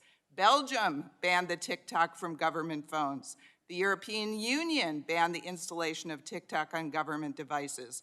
All cited security risks with the company's data collection and connection to the Chinese Communist Party. Recently, our U.S. FBI Director Christopher Wray said about TikTok, quote, "This is a tool that is ultimately within the control of the Chinese government, and to me, it screams out with national security concerns." Mr. Chu, how can all of these countries and our own FBI director have been wrong? I think a lot of risks that are pointed out are hypothetical and theoretical risks. I have not seen any evidence. I'm eagerly awaiting discussions where we can talk about evidence, and we then can address the concerns that are being raised. Yes, my next question revolves around an article. India banned TikTok in 2020. A March 21st Forbes article revealed how troves of personal data of Indian citizens who once used TikTok remain widely accessible to employees at the company and its Beijing-based parent ByteDance. A current TikTok employee told Forbes that nearly anyone with basic access to company tools, including employees in China, can easily look up the closest contacts and other sensitive information about any user. This current TikTok employee also said, quote, "If you want to start a movement, if you want to divide people, if you want to do any of the operation to influence the public on the app, you can just use that information to target those groups." Why would Mr. Chu, why would a current TikTok employee say this if it wasn't true? This is a recent article. I have asked my team to look into it. As far as I know, we have rigorous data access protocols. There's really no such thing where anybody can get access to tools. All right. So I disagree with a lot of the conclusions of that. Madam Chair, I request unanimous consent that the Forbes March 21st, 2023 article be added to the record. Without objection. And I would like to turn over the rest of my time to Mr. Abernoldi. Thank you, Madam Chair. Mr. Chu, I'd like to continue asking the question that we ran out of time last time. So as part of Project Texas, you're going to have engineers at Oracle review the algorithms, the machine learning algorithms that TikTok uses to ensure that they're free from foreign influence. But as you and I were discussing, reviewing the algorithms doesn't do anything. The algorithms were simple. That's not where the secret sauce is. The secret sauce is in the data used to train them and the outcomes that you're asking them to predict. Would you agree with that? No, I actually believe that with third-party monitoring, you can identify a lot of the motivation of the code. And with enough third-party expert, you can identify a lot of what the code is designed to do. But how would you verify that you couldn't ask the algorithm for a different outcome than the one that the rest of the source code is asking for? The algorithm will be trained, with this again, it's very technical, but it will be trained based on weights, for example, and those are things that we can verify. You know, what weights are you putting on likes? If you could give us a written response to that, I'd appreciate it, because I'm interested. Thank you, Madam Chair. I yield back. Lady yields back, lady yields back. Chair recognizes for 5 minutes, gentleman from Florida, Mr. Soto. Thank you, Madam Chair. The genie's really out of the bottle on this now, so to speak. 150 million Americans are now on TikTok. That's almost half of America. They're expressing themselves in art and music, poetry, short film, comedy, among other creative expressions, and many of them are inspiring, talented young people. But we also on the committee recognize there's a darker side to it, right? Violence, adult themes, drug and alcohol, sexualization, suicide, all major issues on TikTok, but also Twitter, Facebook, YouTube, and other social media platforms. So the solution, as I see it, is to regulate TikTok and other social media platforms. And that job, Mr. Chu, as you know, really falls to us. There are real concerns, bipartisan common ground we've already had. We had a federal device ban that was voted on bipartisan in the omnibus. And I co-introduced a bill with my dear friend, Representative Kamek, about notices of that federal ban. Madam Chair, I think the first key is privacy. We have to pass the comprehensive legislation that got out of this community but eluded us in the last Congress. I'm really hoping we can get that done, and I'm really excited about hearing that from folks. The other thing is that TikTok needs to be an American company with American values and end its ties to the Chinese Communist Party. This is something that'll be critical as we look and go forward. And then 3, we all agree we have to protect our kids. The committee should consider banning the use for children under 13 of not just TikTok, but all social media platforms, or at least empower parents. In addition, have rules of the road for teens that are 13 to 17 so that families can do what's right for their families. So for privacy, that's on us. Internet privacy is on us. As far as being an American company, Mr. Chu, as you know, the Committee on Foreign Investment in the United States at the Department of Treasury reviews foreign investment that affects national security. Right now, they've negotiated with your company about this Oracle setup that you've talked about, servers in an American company in America, in Texas, and then Oracle would monitor the algorithms. But pressure is mounting. So, Mr. Chu, would TikTok be prepared to divest from ByteDance and Chinese Communist Party ties if the Department of Treasury instructed you all to do so? Congressman, I said in my opening statement, I think we need to address the problem of privacy. I agree with you. I don't think ownership is the issue here. With a lot of respect, American social companies don't have a good track record with data privacy and user security. I mean, look at Facebook and Cambridge Analytica, just one example. So I do think that, it is not about the ownership. It is a lot about making sure we have Project Texas, making sure that we're protecting and firewalling US user data from unwanted foreign access, giving third parties to come in to have a look at this, and making sure that everybody is comfortable. We're giving transparency and third-party monitoring, and that's what we're doing for Project Texas. Well, I would at least encourage you all to start having the dialogue, should that be where the President and the Congress ends up going. The third thing is on parents. I had a constituent of mine, Brandy of Lake Nona, say, I'm a parent of 2 teenagers, 14 and 18 years old, both of whom have been harmed by social media. TikTok's algorithms supply my 14-year-old son with a continuous stream of inappropriate content and has negatively influenced his perception of all females. I noticed the attention span of both of my teens has changed or decreased dramatically, and social media has made my daughter insecure, leading to an eating disorder and ultimately depression. What safeguards do you have, and what should we tell Brandy of Lake Nona about how we can help her protect her children? We have a differentiated experience. I mentioned just now about the experience if you're below 13, very, very restricted. If you're below 13 to 17, Congressman, we actually have a whole series of things. First, the content that you see, we make sure that we remove things that could be mature themes from your feed. We also, by default, do not allow under 16s to use direct messaging. We do not allow under 16s to, we set their accounts to private by default. They can go viral. If you're below 18, we shut off some features for you. Like, for example, you're not allowed to post live streams. Neither are you allowed to send virtual gifts. So we take this very seriously, and we want to continue to build to ensure that we're giving our under 18 teenagers on our platform. Although today they are only a minority of our user base today, but we still take it very seriously. Mr. Chu, I'd encourage you to continue thinking about how to get the word out to parents across the nation on some of these tools as well, as we here craft a privacy law that will help provide well-needed regulation to social media companies across the nation. Thank you, and I yield back. Gentleman yields back. Chair recognizes the gentleman from Indiana, Mr. Pence, for 5 minutes.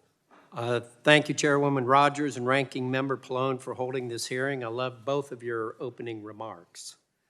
Like my colleagues have discussed today, our increasingly digital world leaves Hoosiers and all Americans in the dark about who has access to their information. For TikTok users, that could be third-party data brokers, advertisers, or the Chinese Communist Party. TikTok aggressively feeds addictive content to users to glean massive amounts of personal data that's worth a fortune. For Hoosiers watching at home, this isn't just data about your favorite sports team. You know, if there really are 150 million users in the U.S., this suggests to me that the CCP has a finger on the pulse of almost half our nation's population. I find that hard to believe. But this week, I decided I would ask my constituents in southern Indiana to share their stories with me. Went out Monday night, and we got 800 responses in less than 12 hours, okay? Let me share a couple of those with you. One of my constituents shared, I quote, "I'm a mental health counselor. Most of my teenage clients are on TikTok. They spend hours online being negatively influenced by others. I have seen kids experience self-harm, gender dysphoria, and many mental illnesses they have picked up from TikTok. I will not allow my children to have TikTok. The creators know the algorithms are addicting our children. They know that children are suffering more anxiety and depression from screen time, but they do not care. They will not change their algorithms because it's financially lucrative for them to keep their kids addicted." Another parent said, "We let our daughter try it out. The feed was continuously suggesting sexually explicit, stupid, and vulgar videos. We discontinued it within a week." And there's been many more. Like I said, 800, okay? In your testimony, Mr. Chu, you walked through a number of supposed actions taken by your company to create a safe environment and empower parents to oversee content shown to their children. But virtually everything we've heard reflects the opposite, and some of your answers are a little confusing. You know, all of those sitting here and maybe watching on C-SPAN, this is the 32nd hearing we have held about privacy and big tech. Each hearing I've been part of, we've heard the same stories about our constituents' experience and the same promises for big tech to do better. The truth of the matter is this disgusting and dangerous content littered across your platform is not justifiable, and it's uncontrollable. Americans' data is not safe, and big tech is doing nothing to protect it. Putting aside the dangers of the CCP involvement, and after these 32 hearings, I believe it's actually time to change the narrative, change the focus, and change the outcome by talking about the money you're making at TikTok. Mr. Chu, I have a question. How much revenue is generated per user? Congressman, we would- Private company, and you're private not going to company, tell me. yes. Does each user receive a comparable benefit for the amount of profit their data brings to your company? We do share some revenue with some creators who produce, say, 1 minute plus informative Thanks. content. When am I going to get paid for the data that you are selling, or you're getting revenue from advertisers? When am I going to get paid for the data you're getting from my children, my grandchildren, my neighbors? I think that's the only way to get your attention, is talk about the money you're making, and maybe that'll get you all to do what you're supposed to do. I respect and understand your opinion. The vast majority of our users have a great experience. I sent a video recently as well. I got hundreds of thousands of comments. But what am I We had getting? It's a great experience. What about these 800 bad experiences that people in the Indiana 6th District have been getting? We will look into them, and a lot You're of going to look into it, but this is a 30-second big tech hearing, and you're always going to look at it. Frankly, I think you're all stalling is what you're doing. You're just trying to buy time while you're making the $18 billion, perhaps, whatever you're making. The majority of our users have a great experience on our platform. It is our duty to keep it safe. I agree with you. That's why our commitment is to make sure that safety I think is a priority for us. I think it's your duty to pay attention to what you're doing, and maybe you paying people for the information that you're getting from her is a way to get that done. Thank you. Yield back. Gentleman yields back. Chair recognizes gentlelady from Washington, Ms. Schreier, for 5 minutes. Thank you for being here, Mr. Chu. I'm really concerned about everything that we are hearing in this conversation today, and I appreciate your good intentions, but the actions are really falling short. As a pediatrician and the parent of a teenager, I'm particularly concerned about how social media generally, and TikTok specifically, is affecting our kids and teens. We just heard a lot about this from testimony from a psychologist. Last year, the American Academy of Pediatrics sounded the alarm about our children's mental health crisis. And as a pediatrician, I know this has been going on for more than a decade. In fact, it tracks perfectly with social media engagement. And during the pandemic, teens who are missing out on in-person interactions turned even more to social media to connect with friends. Social media is designed to be addicting. That's the business model. And your platform is the most addictive of all. And this endless, mindless scrolling takes teens away from human relationships. And here's what's important. It keeps teens awake all night, well past their bedtime, at a time in their lives when sleep is critical for brain and physical development. In fact, sleep deprivation alone, ignoring even content alone, can cause depression, anxiety, social withdrawal, inattention, poor coping skills, and academic failure. So, Mr. Chu, I just want to follow up a little bit on what my colleague, Mr. Sarbanes, was discussing.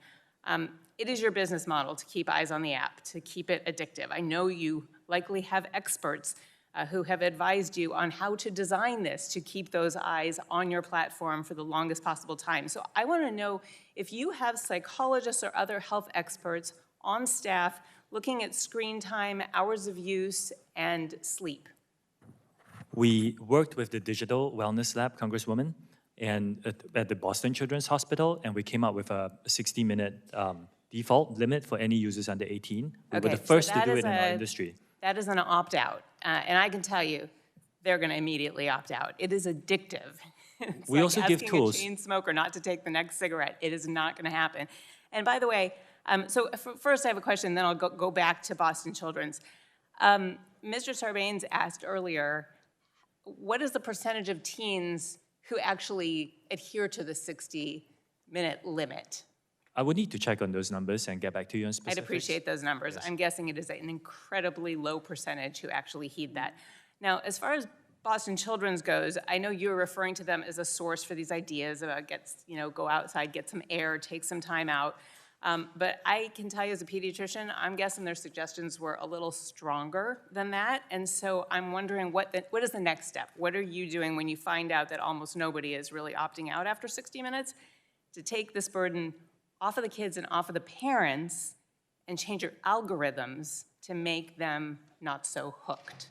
We give our parents, as you pointed out, the family pairing tool, and in that tool, if you pair it with your teenager's phone, you can actually set a restriction, how many minutes. And we believe it's very important for parents to have these conversations with their teenagers, so to decide what's best for their family. I also, Congresswoman, a lot of people come to our platform to have a really informative experience. Like I said, there were 116 billion pieces of content on STEM, and we're creating a feed dedicated to that. Book Talk has 115 billion. We've also heard today that well over 20% of the information is misinformation. We heard that about medical remedies that are not really remedies. We've heard it about mental health topics. I mean, this becomes very dangerous, especially when people who are not trained to think very critically are being given information and thinking that it's true. And you've said many times that the destructive information isn't available to kids, but it is. Like, we keep seeing examples here. And so I'm just wondering, what are you gonna do with the algorithms? I mean, just because you're removing something that says anorexia, bulimia, or eating disorder, that doesn't do it. If you show girls repeatedly skinny bodies and advice on how to cook meals that are less than 300 calories, that's dangerous. We have worked with, first of all, anything that glorifies eating disorders, we remove that from our platform. It's violative. We're working with experts now. It's a challenging problem for our industry, but we're actually identifying some of these themes that you're talking about and trying to build models where that kind of content is not chained up for the younger users. So it's something we take very seriously too. We're seeing eating disorders in elementary age kids now, and I need you to expedite that process as much as possible because parents out there are worried, and I'm worried as a pediatrician. Parents can't take themselves off of these platforms. Kids, there's no way they're gonna take themselves off, and we need you to do your part. It may affect your bottom line, but it could save this generation. I share your concerns and I commit to doing more. Gentlelady yields back. Chair recognizes the gentleman from Pennsylvania, Mr. Joyce. Thank you, Chair Rogers and Ranking Member Pallone, for holding this hearing. According to an August 2022 article in the New York Times, TikTok's in-app web browser can track every individual keystroke made by a user. We have heard today about the various ways in which the app's code could be used to monitor or track users, and likewise, we've heard concerns that this data may not be fully isolated from access by the Chinese Communist Party.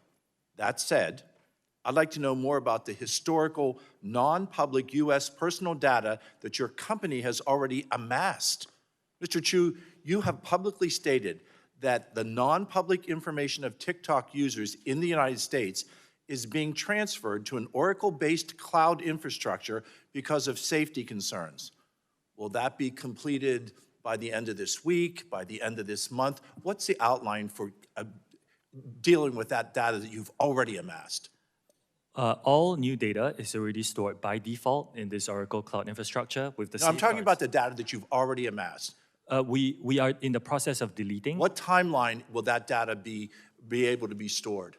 I believe we will be able to get it done this year. I'm hiring. This year, thank you. It's not going to occur anytime soon. To be clear, until that data transfer happens, user data remains accessible to the Chinese Communist Party. On March 1st of this year, the committee asked you when you plan to delete non-public historical U.S. user data. Are you aware of this? Congressman, I disagree with this assessment that the Chinese government can get access to the data. It's really for, look, this is a private company. This is what Chinese employees You responded. You responded in writing to this committee. I have the response that we got back from you on March 7, just 6 days later. Your attorneys wrote, the company, I'm quoting, the company plans to begin the process of deleting non-public historic U.S. user data this month and anticipates that the process will be completed this year. You came up with a supposed plan in the summer of 2022, specifically based on our concerns that the Communist Chinese government was spying on U.S. users. But you only just came up with the idea to delete historic non-public U.S. data just 2 weeks ago? Let me read it again. On March 7th, your attorneys wrote, and I quote, the company plans to begin the process of deleting non-public historical U.S. data this month and anticipates that the process will be completed this year. Mr. Chu, did you just come up with this plan only because we asked about it on March 1st? No, we started deleting this. Because and that's what it looks like to me. we This hired is a third-party incredibly auditor to help disappointing. us with this. Wouldn't you agree that awaiting even minutes for this personal privacy protection is absolutely wrong and it is not in the best interest of your users? Congressman, respectfully, there are many companies that use a global workforce. We are not the only one.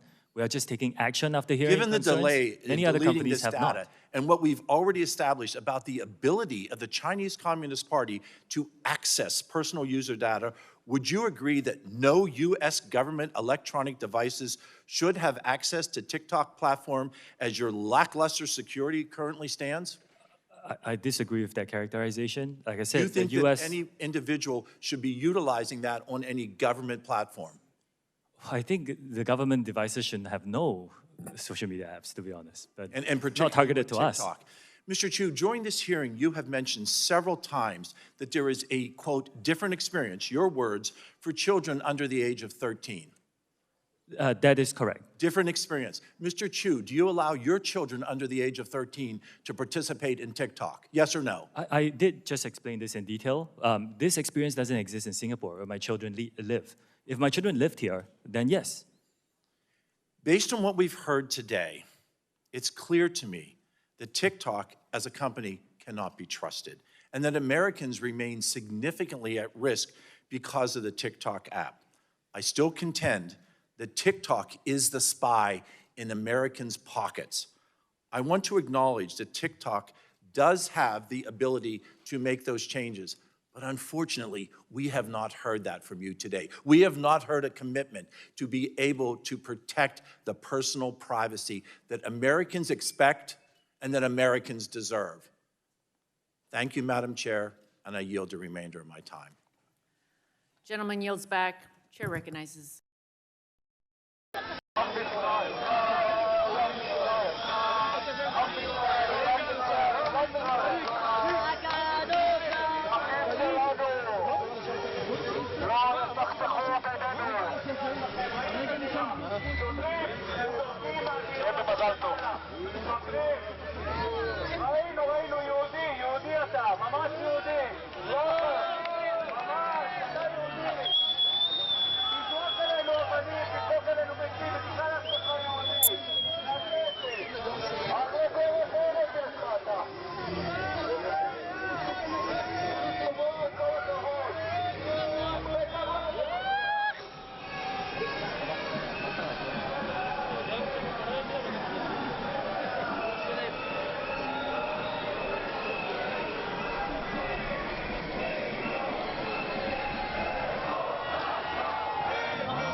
רק דמוקרטיה.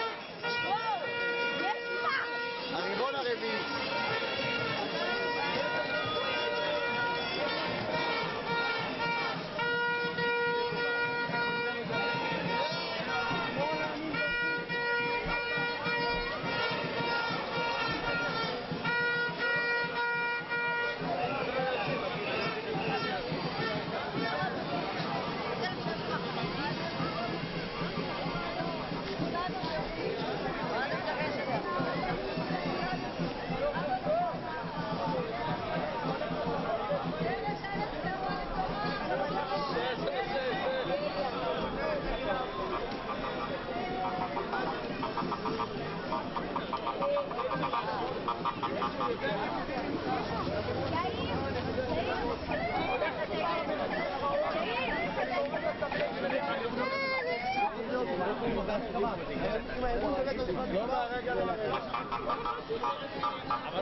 הניצחון שלנו זה הדמוקרטיה, זה הניצחון של כולם, זה הקטע בדמוקרטיה, היא של כולם, גם ימין, גם שמאל, גם חרדים, גם חילונים, אמרתי את זה 200 פעם היום. לא אף אחד, זה היופי, לא נגד.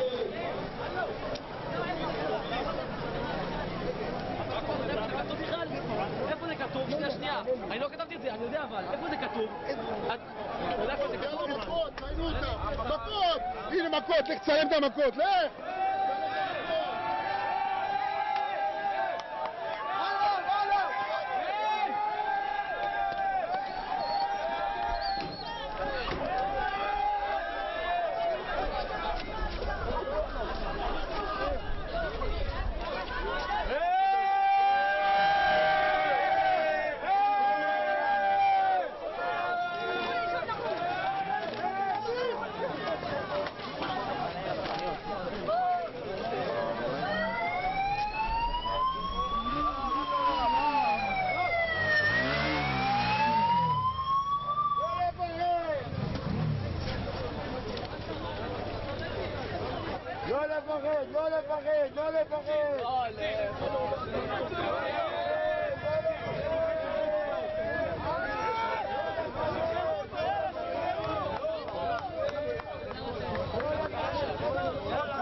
אדרה, אני רוצה להיות גם מפורסם. לא, אי אפשר, למה אתה נוגע בי?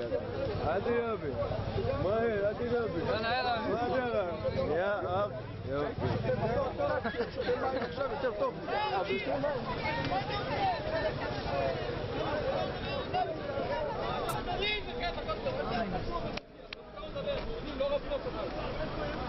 אנשים רעים, מותר להגיד דעה שלנו.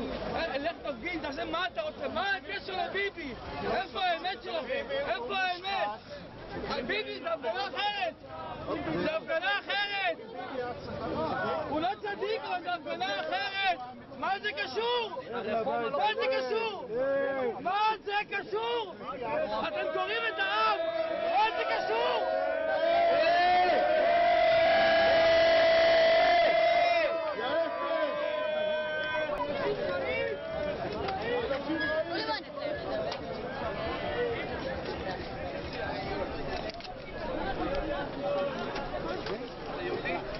יפה, יהודים זה לא דרך שלו להפגין. כמוהם?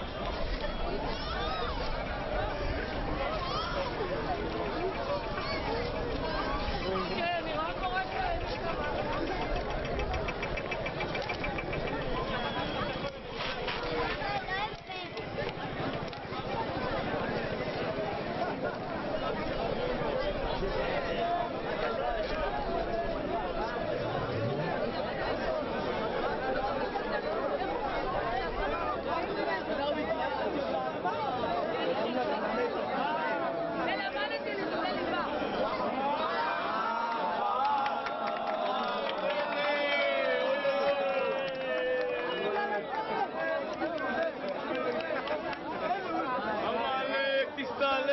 עמלק תסתלק!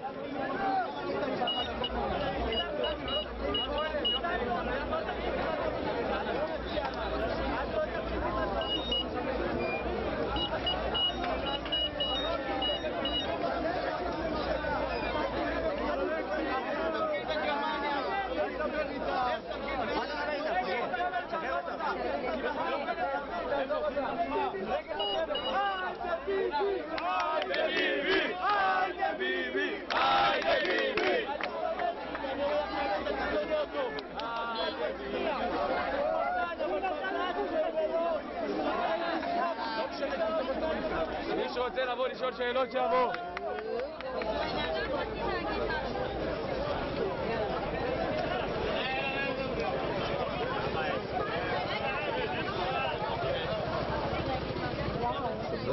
בצוות סיירת. מלך תזרוק את 12 על המקום ותזרוק מהר. עד הבית הנגד, סדוק ובצ'רניתה. עוד פעם.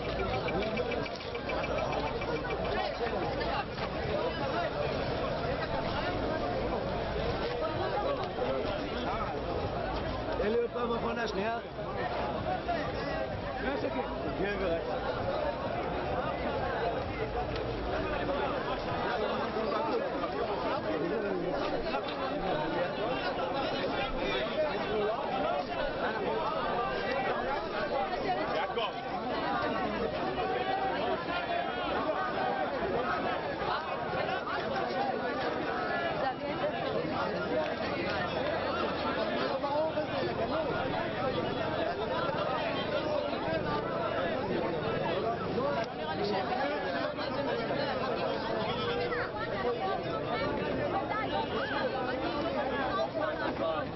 כל הכבוד אתם במדינה הזאת.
האחים השמאלנים לא יקנו לנו מה יהיה כאן. שמאלנים כובשים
מה אתה בועט?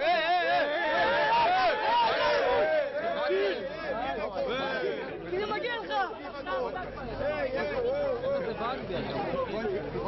אני שם בראש. תחזור לאירופה, תחזור.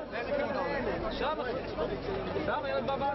יאללה, תחזור לאירופה, יאללה חביבי, לך לאירופה. חביבי, לך. תן לאמריקאים לבדוק את המדינה הזאת, לא אתם. אין לכם כוח. מה?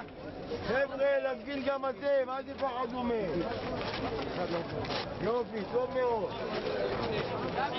יאללה, כמו שמפגינים גם אתם תפגינו. יאללה, תן לו.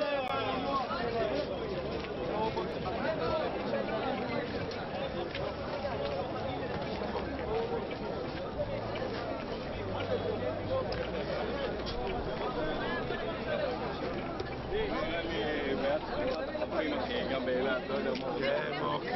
שמאל ביחד. לא מבדיל. ימין ושמאל ביחד נגד העם.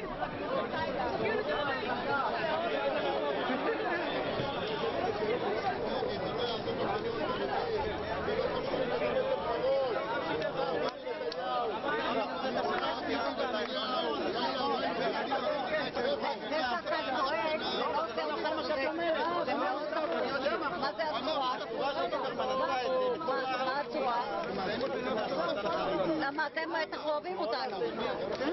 ממש. למה? אתה יודע כמה צרכו לי שרמוטה? שהלכתי עכשיו אני שרמוטה? פעם גפני אמר כל השמאלנים למזבלה, הוא אמר משפטים כאלו ודומים, אף פעם לא ראיתי, לא אמרתי שאמר חרות, הוא אמר חרות, כן. יכול להיות שנפלט לו, הוא אמר את זה לא נפלט לו, דומר, אין אתה מדבר על מורה, דומר, היה לו משהו בתוכו, היה לו משהו בתוכו. שנייה, היה לו, אם את רוצה אותי במחאה שלך, אני אבוא אלייך, אל תבואי לפה. תבוא לפה אליי, בבקשה, אתה מוזמן. זה העיר שלך. זאת העיר שלי, כי כל המדינה הזאת שלי, וגם שלך. תבוא בבקשה, אני תעשי הפגנה אצל כרמל שם, אולי יבואו כמה חושי כיפה, אל תבואו לפה. באתם לפה, תקבלו אשרה, יקללו אותך, אין מה לעשות, כואב הלב, כואב הלב. שאנחנו אויבים וכאילו שזה שתי מדינות. אז אם זאת הגישה שלכם, אז אנחנו לעולם לא אם בקלפי נתנו 2.5 מיליון לביבי נתניהו ולימין, עד שתבואי תגידי לי שאני לא רוצה, ואז אני אויב. אתם אויבים. אם אתה אומר לי לא לבוא, אתם אויבים.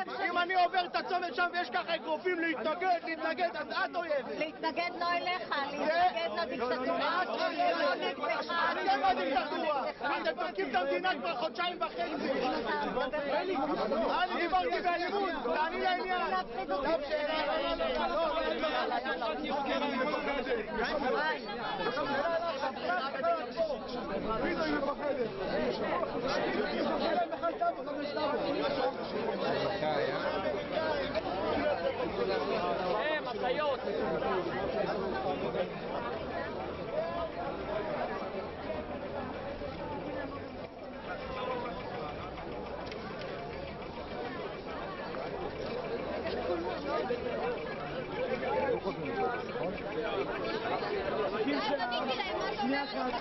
אבל הנציגים שלהם, אבל כשיש לנו נציגים שלהם, והנציגים שלהם מצד אחד מקללים, לעיני המצלמות, לא מתביישים, מקללים, הוא במגה-ספורט, אנחנו לא מגיבים, אנחנו רק נאהב אותם כי הם יהודים, אנחנו נדאג לעצמנו, נדאג שלא יהרגו אותנו, אבל אנחנו לא נעשה להם רע.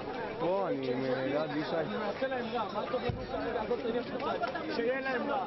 אז מה, אז פשוט העמת מתלוננת שמקללים, אבל פה שהם בכנסת מקללים, הוא אומר חרא, הוא אומר למזבלה, כל אחד במילים שלו, זה בסדר? זה לא נראה לי.